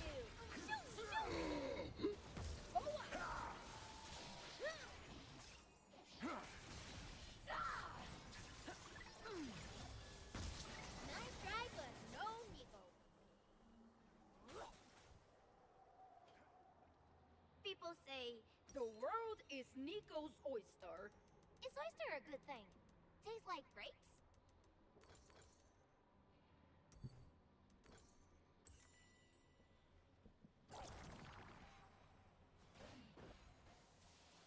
Patience isn't able. It is real. Where is Nico? I saw Nico by the river. Everyone knows Nico likes rivers.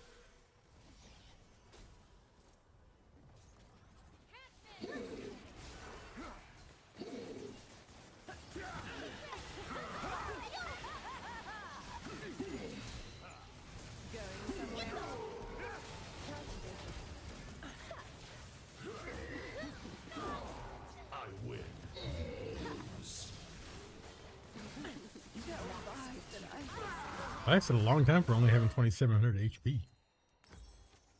You caught me. I wanted to go Heartsteel, but with 3 ADCs, like, their DPS was going to be too high for a Heartsteel to really... I'm going to go Sunfire next, though. So weak. Make it count. I am normal. Everything's normal. Nothing is suspicious.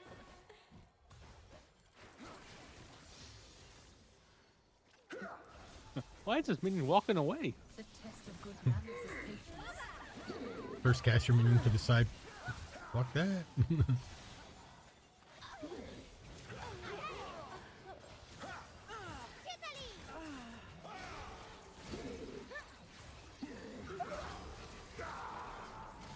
Future favors the versatile. Oba, let's fly. Look at me, I'm Ash. I'm so Very cool. exciting. Everything is falling down. I can become a Shaco Box.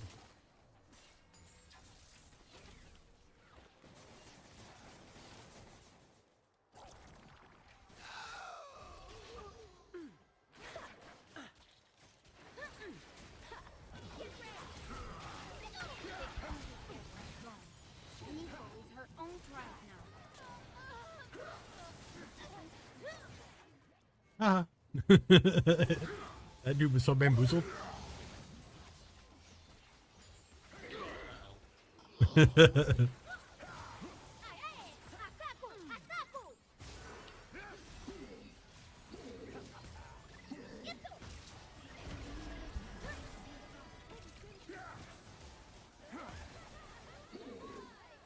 We have a full armor full armor Nico and they got a friggin' buff. Come on, man. Isn't that enough?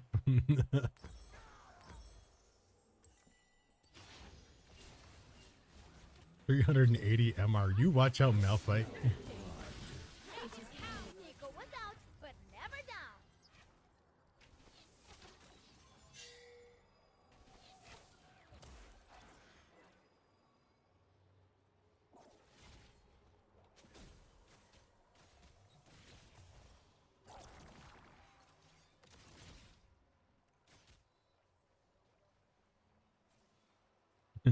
It's funny if you imitate an Shaco box, you never go invisible.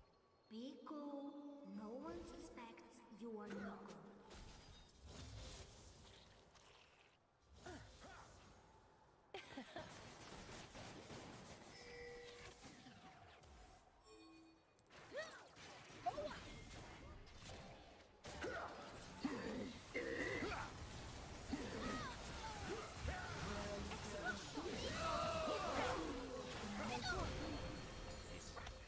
Nico knee.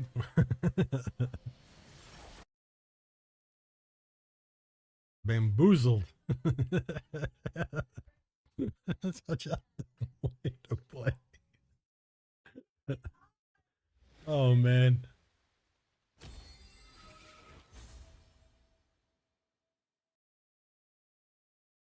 I cannot believe that one as easy as it did.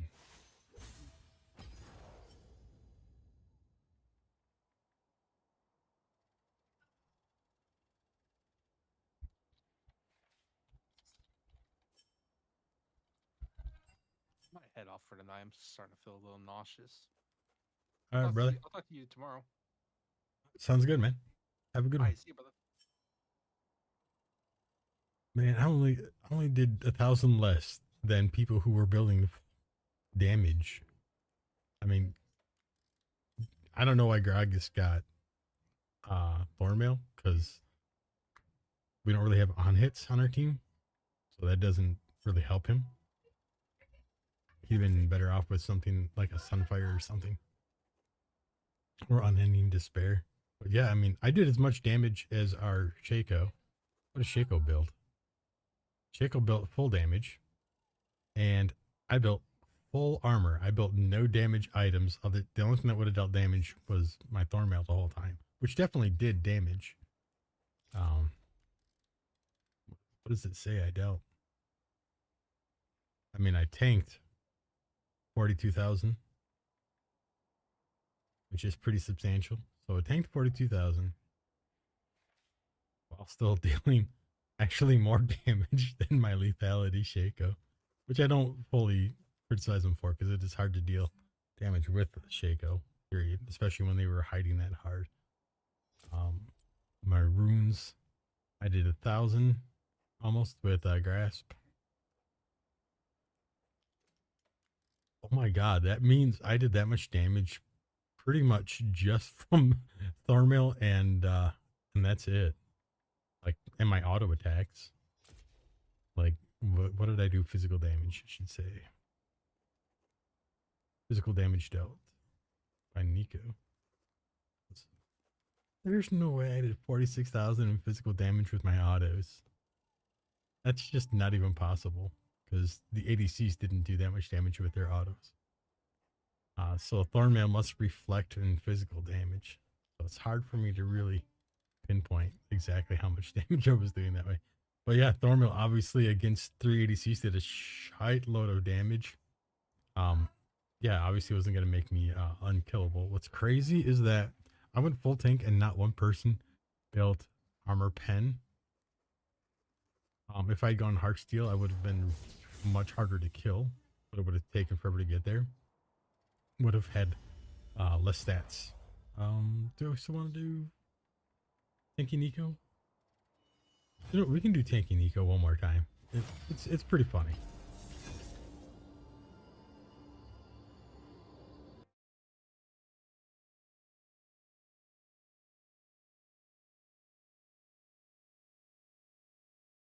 I swear to God, Thornmail used to do so much more damage than it does now. It was the only thing that could really prevent my on-hit Ori was when people built Thornmail, or against Aramis, who is a Thornmail with Thornmail. I mean, that was a nightmare to deal with. He's got that, so he may be going AD, but he may also be going AP, because it procs them both real well. Yeah, okay. I'm seeing an opportunity to do. You really want to do more health when they have a lot of burst damage, because if you survive the burst, then their cooldowns are up and they don't really have much else they can do. Both champions. Every hunter knows. I like you in a good way.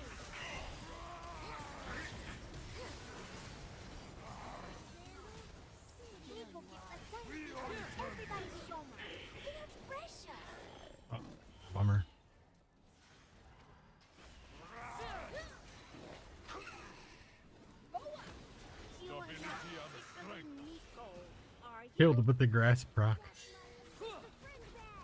Immovable turtle. I will grow. We look after will. what's ours. Nico. Every Shaco under the sun anytime they go invisible. I am the greatest assassin alive. Nico is copycat. Oh, I really thought I was on that, but alright. I don't blame you, little guy. That would have been a mess to get into. Get a bunch more HP since we're not going to have time to regen. If you're in Rift, it's better to go sometimes with a regen, really depending.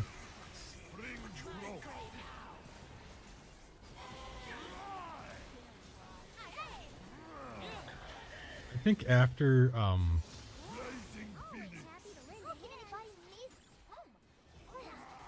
after I get the Heartsteel, I will go for the Leandries right away. Boop. And the Shaco's probably going to want to sit in the jungle for an hour. Yeah.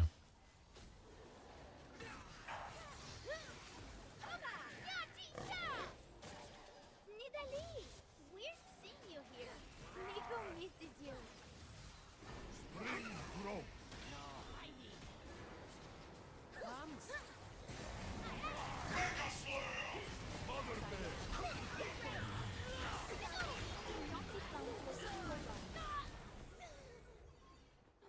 I don't know what happened to the rest of my team. Man, I hope they did not all come in and get killed just trying to help me just be... Because I was just messing with Shaco. I really didn't think we were going to get that involved. But it is what it is. People with no tails. Are they lonely? People do that a lot in this game. They don't know when a teammate's just trying to back somebody off or deny somebody something, so they go all in. And it's like, well, that wasn't the goal. I'll farm to gold. Nico is on her 4th tail. Immovable turtle. We are eternal. Aw, I didn't make it in time. Spring grow.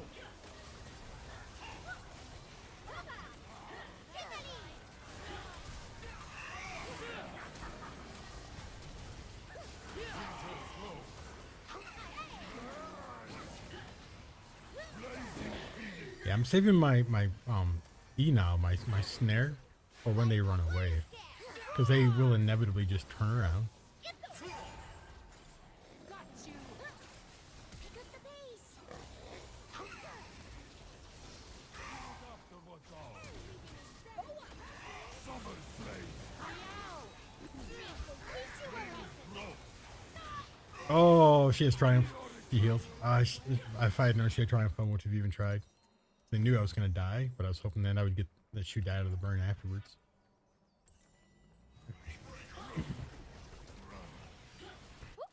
Nico back in her Nico scan. This would be a game where I don't get to be silly. Maybe late game I'll get there. I was getting stacks.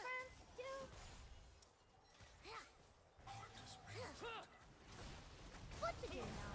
Find his breath? Ooh, that's business. Mother bear.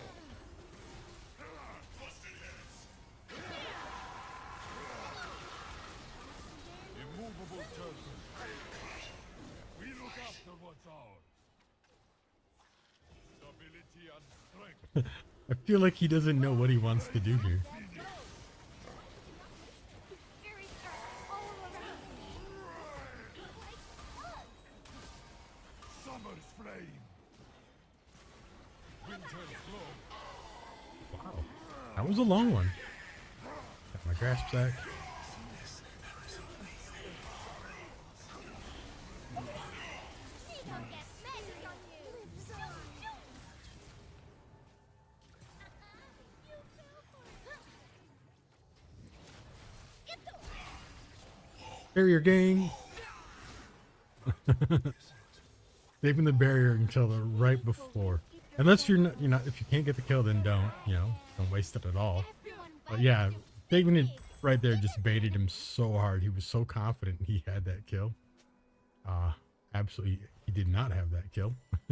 They do a good mixed damage. Let's go Jack Show.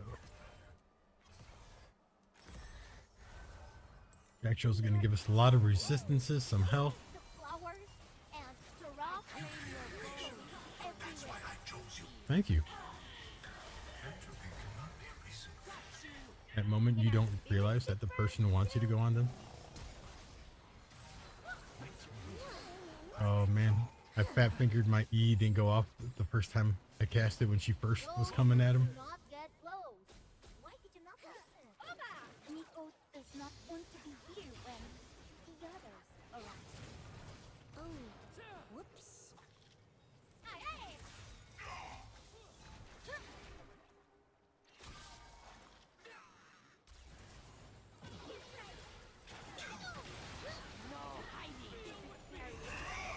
Everything is going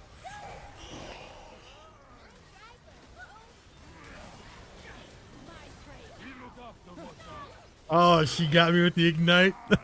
Oh man, I outplayed that so hard, but I couldn't outplay the one button ignite.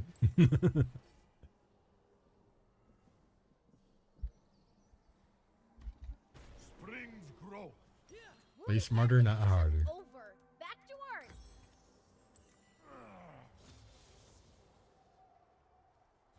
Yeah, I already have almost twice as much health as I had last game.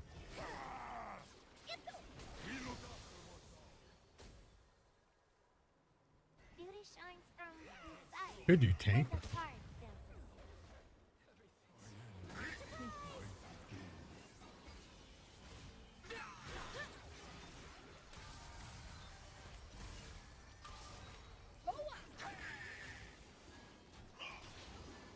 Nico might have a thing for birds. Dude, Jack Show, I might. Birthday balloon. He's so angry.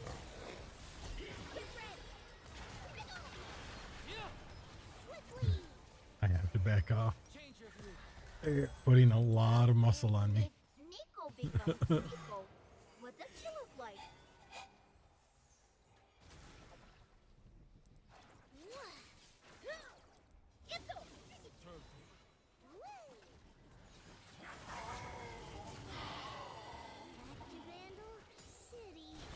I don't do enough damage that fast yet.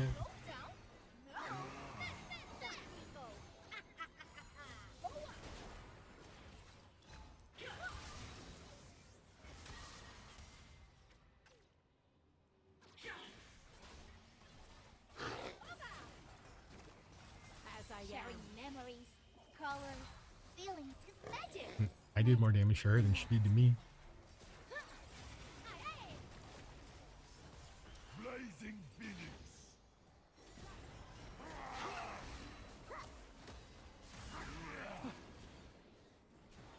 Winter's flow. Springs grow. Nico is her own driver.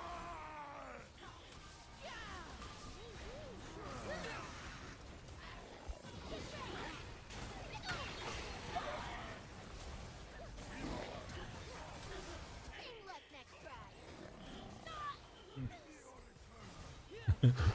I got the mouse. I didn't even think I was gonna get a kill. Blazing Phoenix. Yeah, the thing about Technica is like I'm not trying to get the kills so much. Like getting them is fun. It's great. It's very cool. But it's really not the goal. Nico was out. It's kind of a side effect.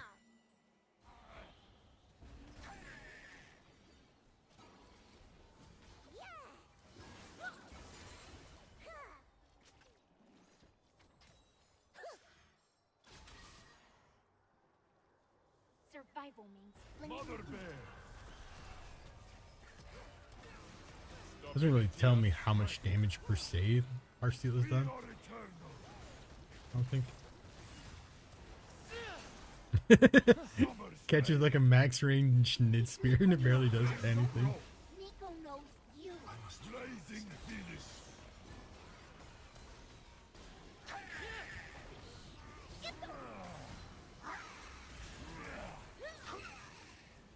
We look after what's ours. Battle time! Woo, woo. Mother Bear.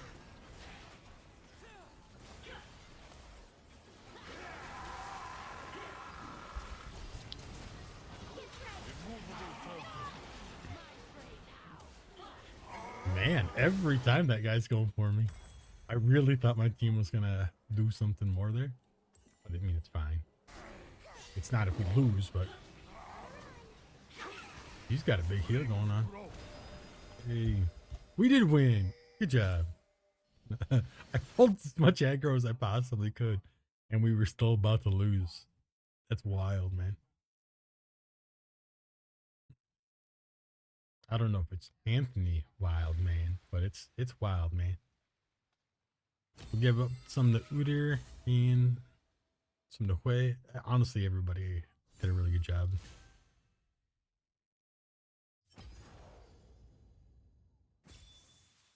The old tank Nico, and they fell for it. How much should I tank? That's the question. There we go. Gold stats.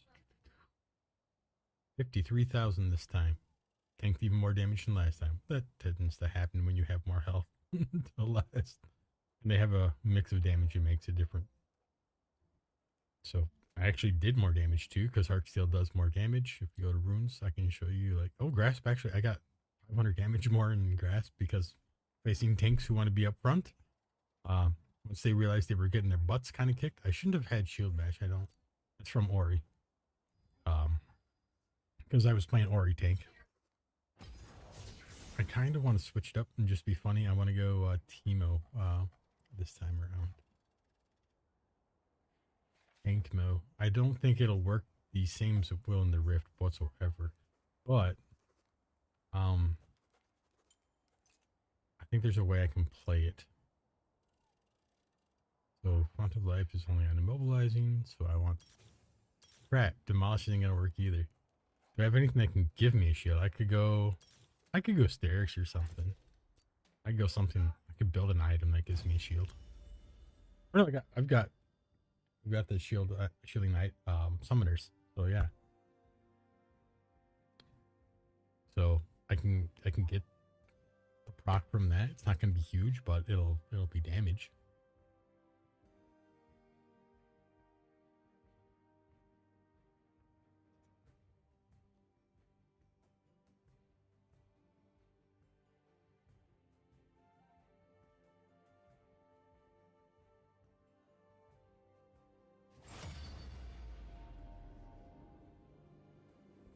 This will probably be my last one, then I'll make a bite to eat before I lay down.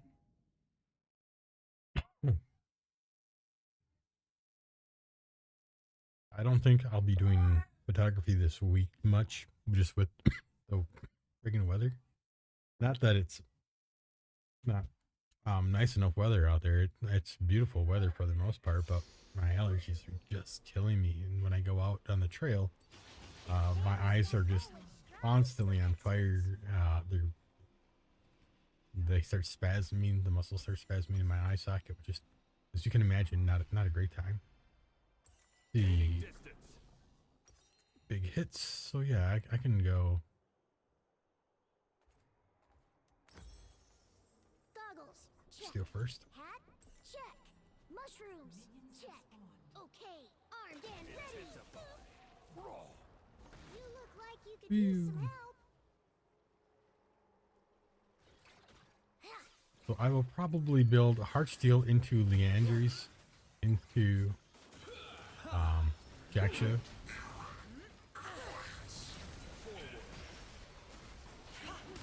trouble, I'm there. Come on, guys.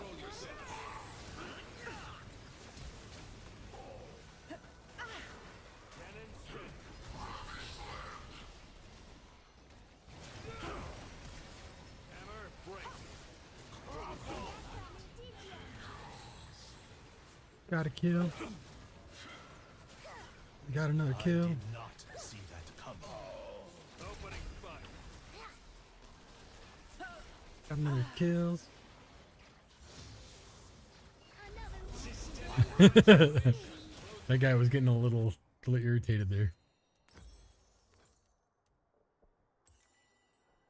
No matter how impossible the mission, I won't give Yeah, up. we played that one pretty good right there.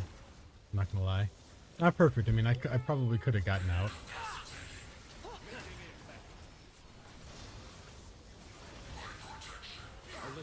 something from Targon. A little I will glimmer in their return. eyes. See, I could focus the tanks right in front of me, That's my assistant. but I can take her out of the fight entirely. So she had to flee just to survive. And I got my item anyway. So now I can go into my burn. What a story. I gotta write that one down. You got something on your face?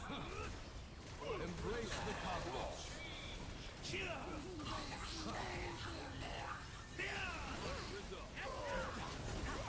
My victory will be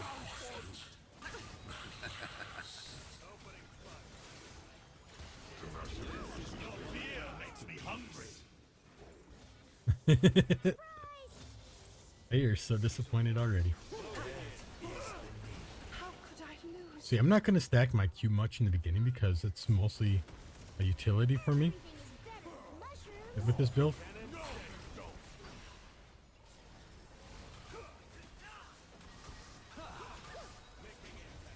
I'm done holding back. Alright. Gaining distance. Rule number 154. Never fear the unknown. You failed. I do not fear death, only mediocrity.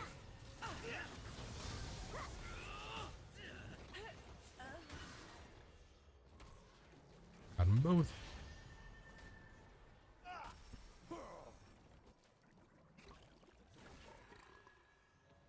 Pick up the pace. I've got Hello, gold to shopkeep. spend. What's the And since I latest? last so long, I will go hunting guys before I go for my burn. I think I'm going to get a little bit more return out of that one for right now than I will.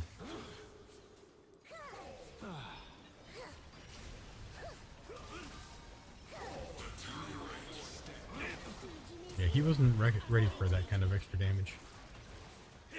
Opening fire.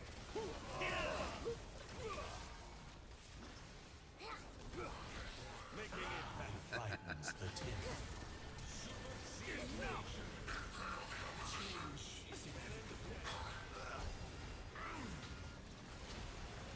Scout I mean, I couldn't do anything. There was too much crowd control.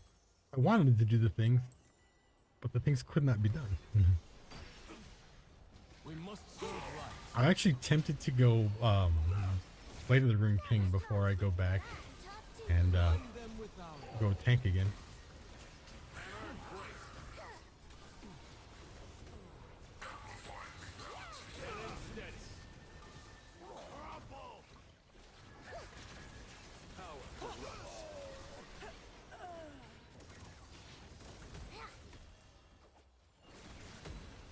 Opening fire. Watch your head.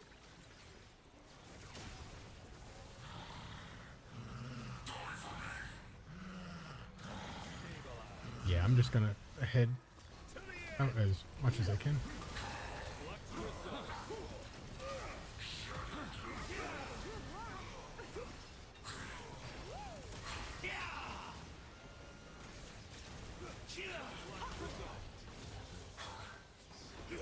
Come on. Oh man, I was trying to get her to focus me. I will return. Alright, let's see. Where do I go next? Where do I go next? Nah, I don't need Bork. I just need to survive. If we survive, we're gonna be a-okay. So I'll go Balmius. There's Little always more Sunfire. world to see. Here, get cloth armor. Well, soft. Sunfire and then Unending Despair. There's a mushroom with the aroma. rest easy. Stay ranged with little gems. Shake the pillars of heaven. Yeah, you don't get out. Have you considered That's not trying legal. Vandal Scout biscuits? We have over 100 flavors.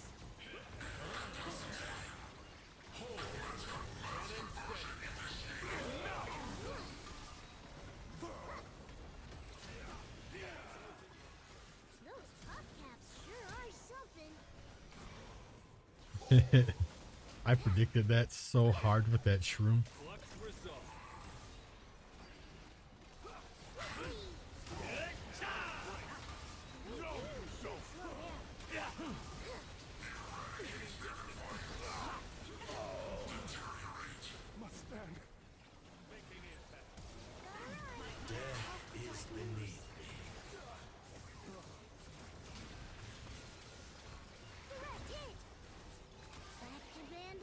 Man, I cannot even get attacks off. I'm getting just so CC'd.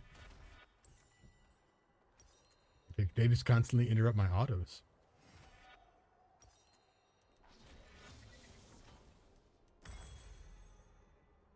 My Sunfire or my Unending Despair. I Got some love MR from that. one more badge for me.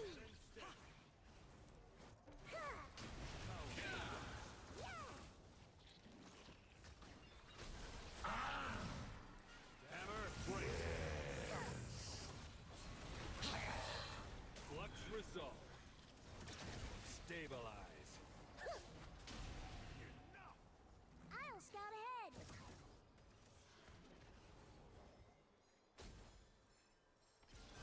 Here I am.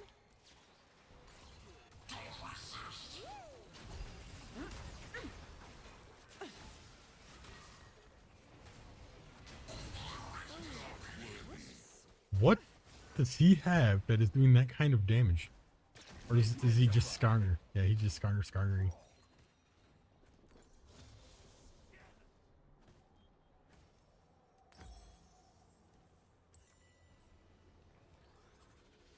Yeah, it's just rough because if my team doesn't fight with me,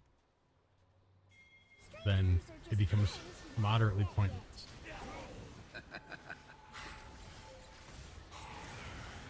Safety to my ally.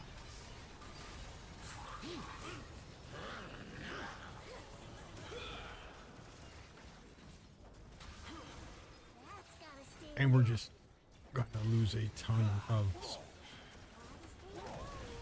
minions.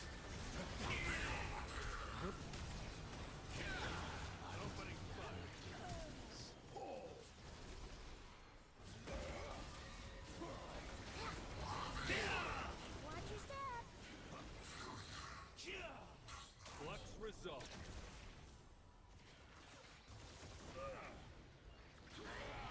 When they believe you are fallen, strike. You overstep for beauty.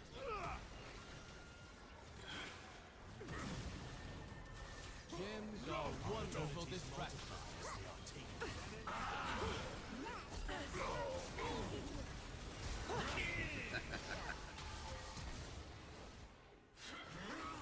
Closing in.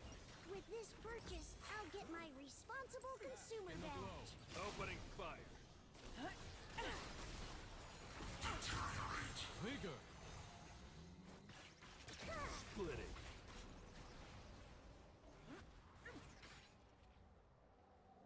Surprise!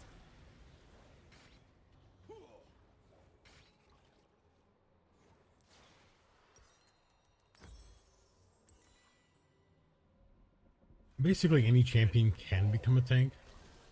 At least tanky in a pretty good regards. You're just lowering your personal DPS when you do that. Unless your champion does additional... Why are you guys fighting like that? Stay vigilant. Only viewpoints remain. This world is without challenge. Gaining distance.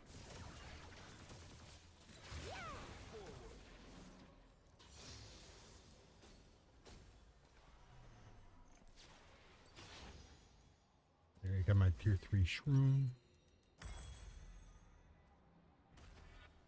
And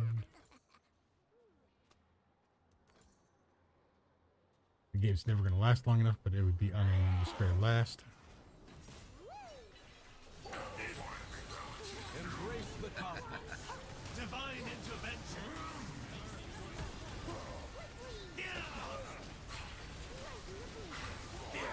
Opening fire.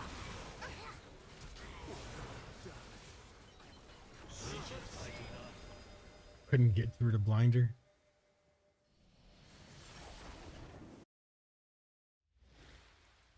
They played it well. There wasn't a lot we could do. Oh, which means I'm gonna have to Unomas it. Our team just played dumb, honestly. Like, I can't honor that. They threw so hard trying to force fights they didn't have to force. I still did 30,000 damage with tank Mo. I mean, I did more damage than Lee Sin.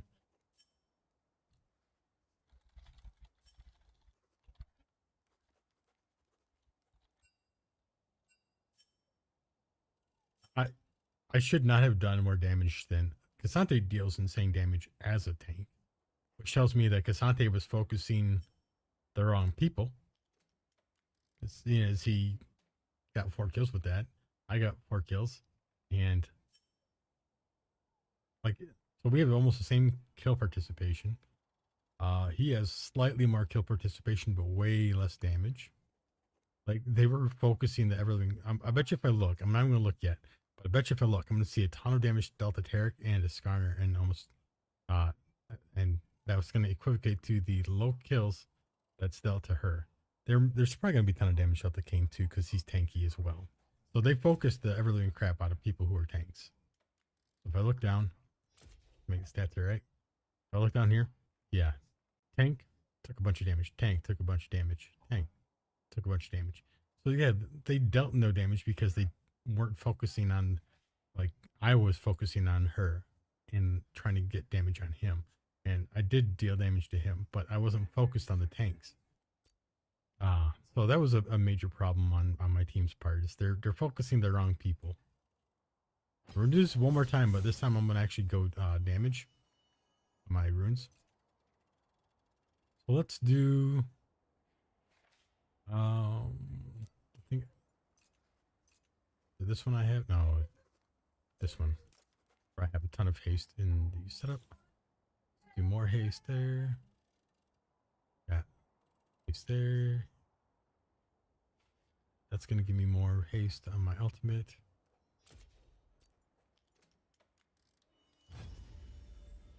So we're gonna go full damage build this time around, and full haste, other than Liandry. Actually, I may not go Liandry. I might just go all haste items. So I might go Blackfire as my burn item, without building the extra Liandry. We'll see. If they have a bunch of tanks, we'll throw the Liandry in. If they don't have a bunch of tanks, if they're a bunch of squishies, I will do Blackfire, Malignance, probably Horizon Focus. I don't think the game would go longer, but then probably Crypt Bloom would be another good haste item.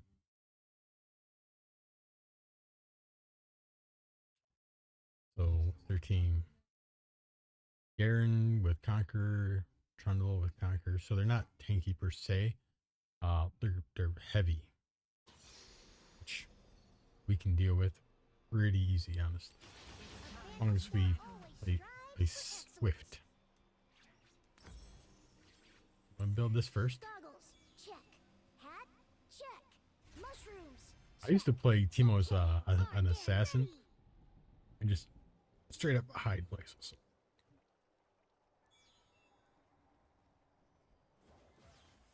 Okay, bro. You look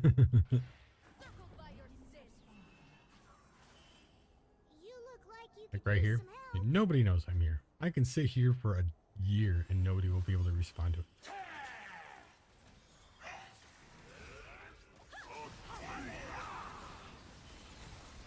Steel Gale. Spirit That was a good move.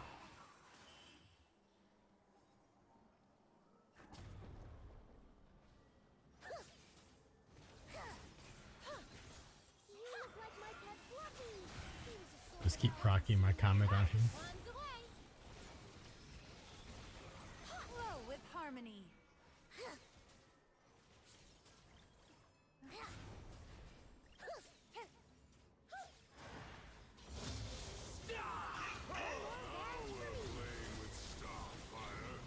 I dealt more damage to her with one Q with a comet. The Demon King's test. First of many. Always happy to lend a hand. And first. Try and dodge. I don't know if you thought I was gonna. Oh, I should have gone over there. I don't think I was gonna get any gold if I did though. Strangers are just friends you haven't met yet. The dangerous part of this is I'm gonna be incredibly squish-tastic.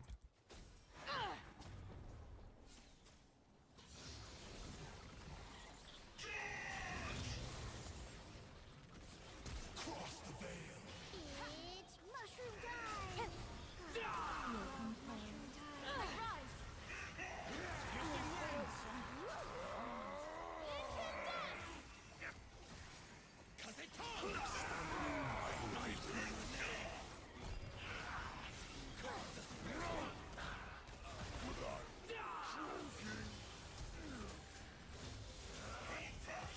Another win! Me, bro.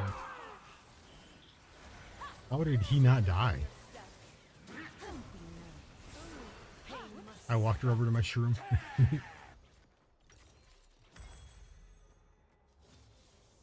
Yeah, I mean, he should have died to my poison, but I guess. Just another chance to show the tenacity of the Bandle Scout spirit. Storm of blades.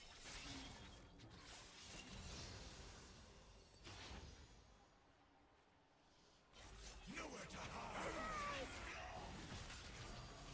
Watch your step. My, how they stare.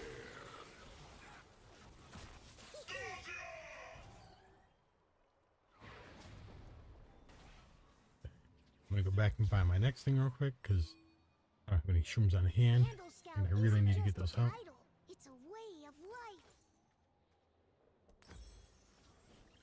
So this gives me more cooldown for more shrooms. Taste this. Aim with patience. That's my assist a friend badge. Strike with vigor.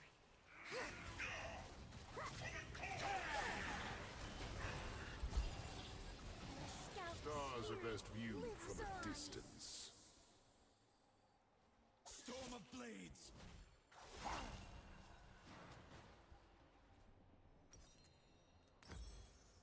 Literally the least skilled champion in this game right now. 3, 4. Like, absolutely requires no intelligence whatsoever to just click on people with a Q button.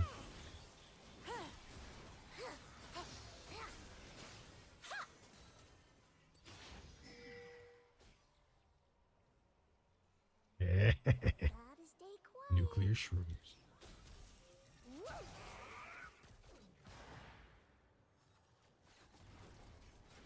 Woo.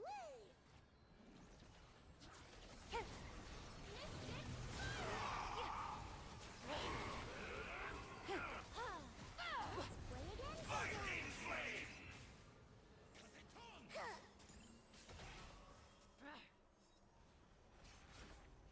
My trial awaits.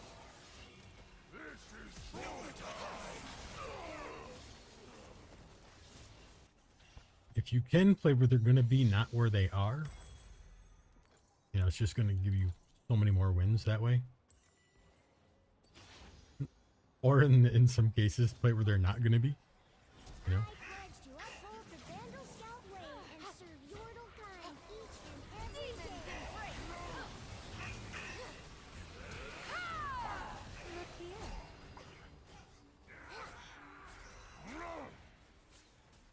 Mortality is true. Predict their path. Right in the blinkers. This Man, did they chase. Okay. So I want to get. Where was it? Take pride in Horizon Focus. There it is. Oh no, I clicked the wrong button.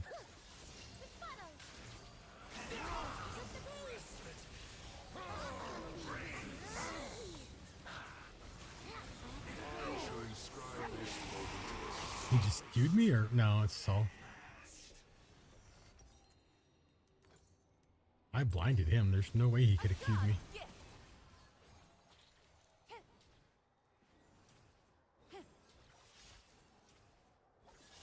No matter how impossible the mission, More cooldown. Swiftly. Chaos.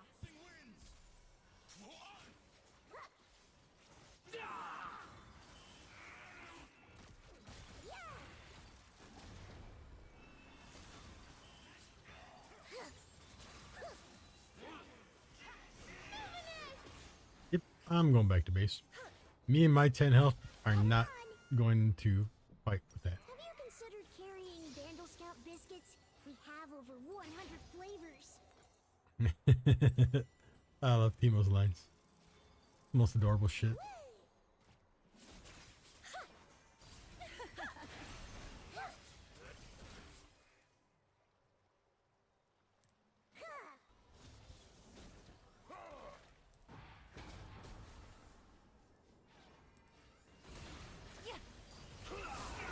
Never said I was infallible.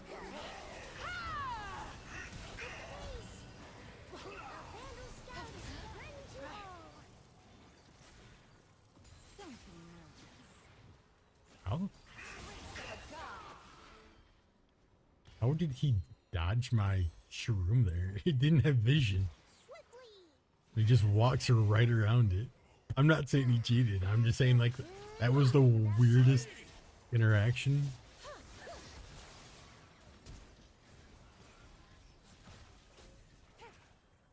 Gotta run. Like they keep dodging that shroom. I have no idea how they keep. Oh, that was my teammate. Okay, I was gonna say it's not fair. All right. That's not so bad. I don't know how much more cooldown I can get from here, but we are gonna go crypt because it's gonna give us magic pen as well.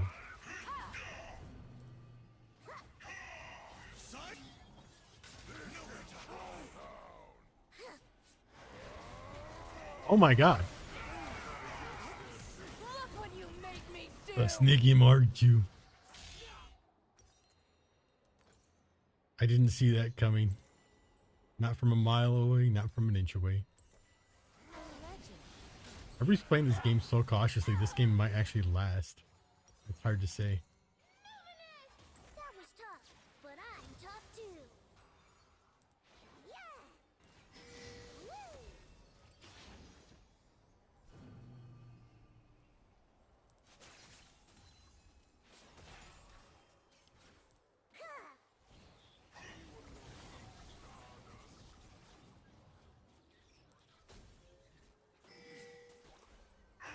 Did you miss me?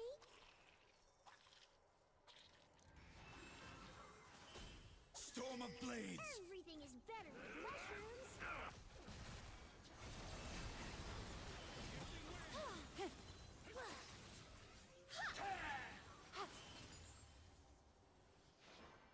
I can get more haste.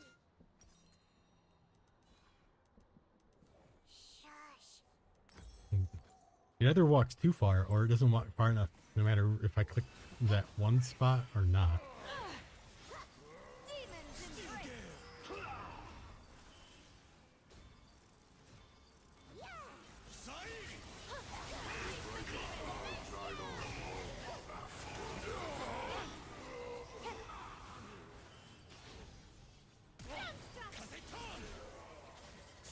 What's funny is I may have less damage with a full damage build than I had when I built as tank mo, and that is why some people do this, because you can get a bazillion shrooms out, you can get them to walk over your shrooms, but I mean there's just so many questions in the end about whether or not you're actually going to get to deal the damage, because if they hide or walk around, What's the latest? you know, it's miserable. Blue buff. A god's gift.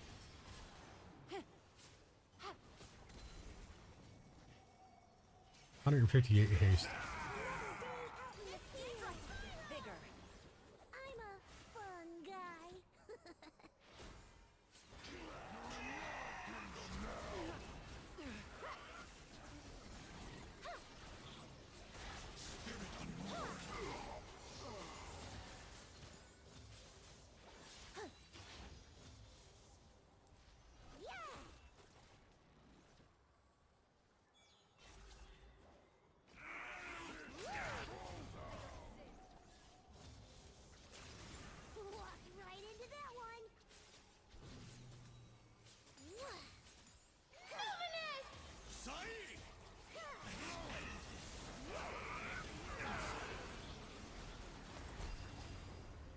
Oh, I don't want to be up there.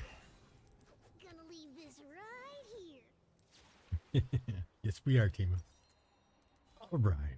What do I want next? I got a lot of haste now. Now let me get a. Don't see anything. Can't get her abs yet. With this purchase, Um, I'll get my We'll get this and responsibility go badge. Shadow Flame.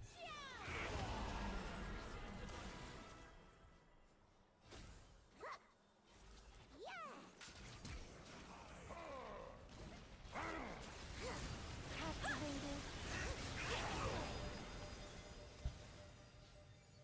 That poor guy really thought he was going to do something with Teemo to blind him. Like he's not going to get his autos off. So, we'll give Yone just because Yone was an awesome freaking dude. Let's see, and who do we think? Who do we think? Ari had some good charms. Lux had some great snares. Ferris had some good plays. Lux.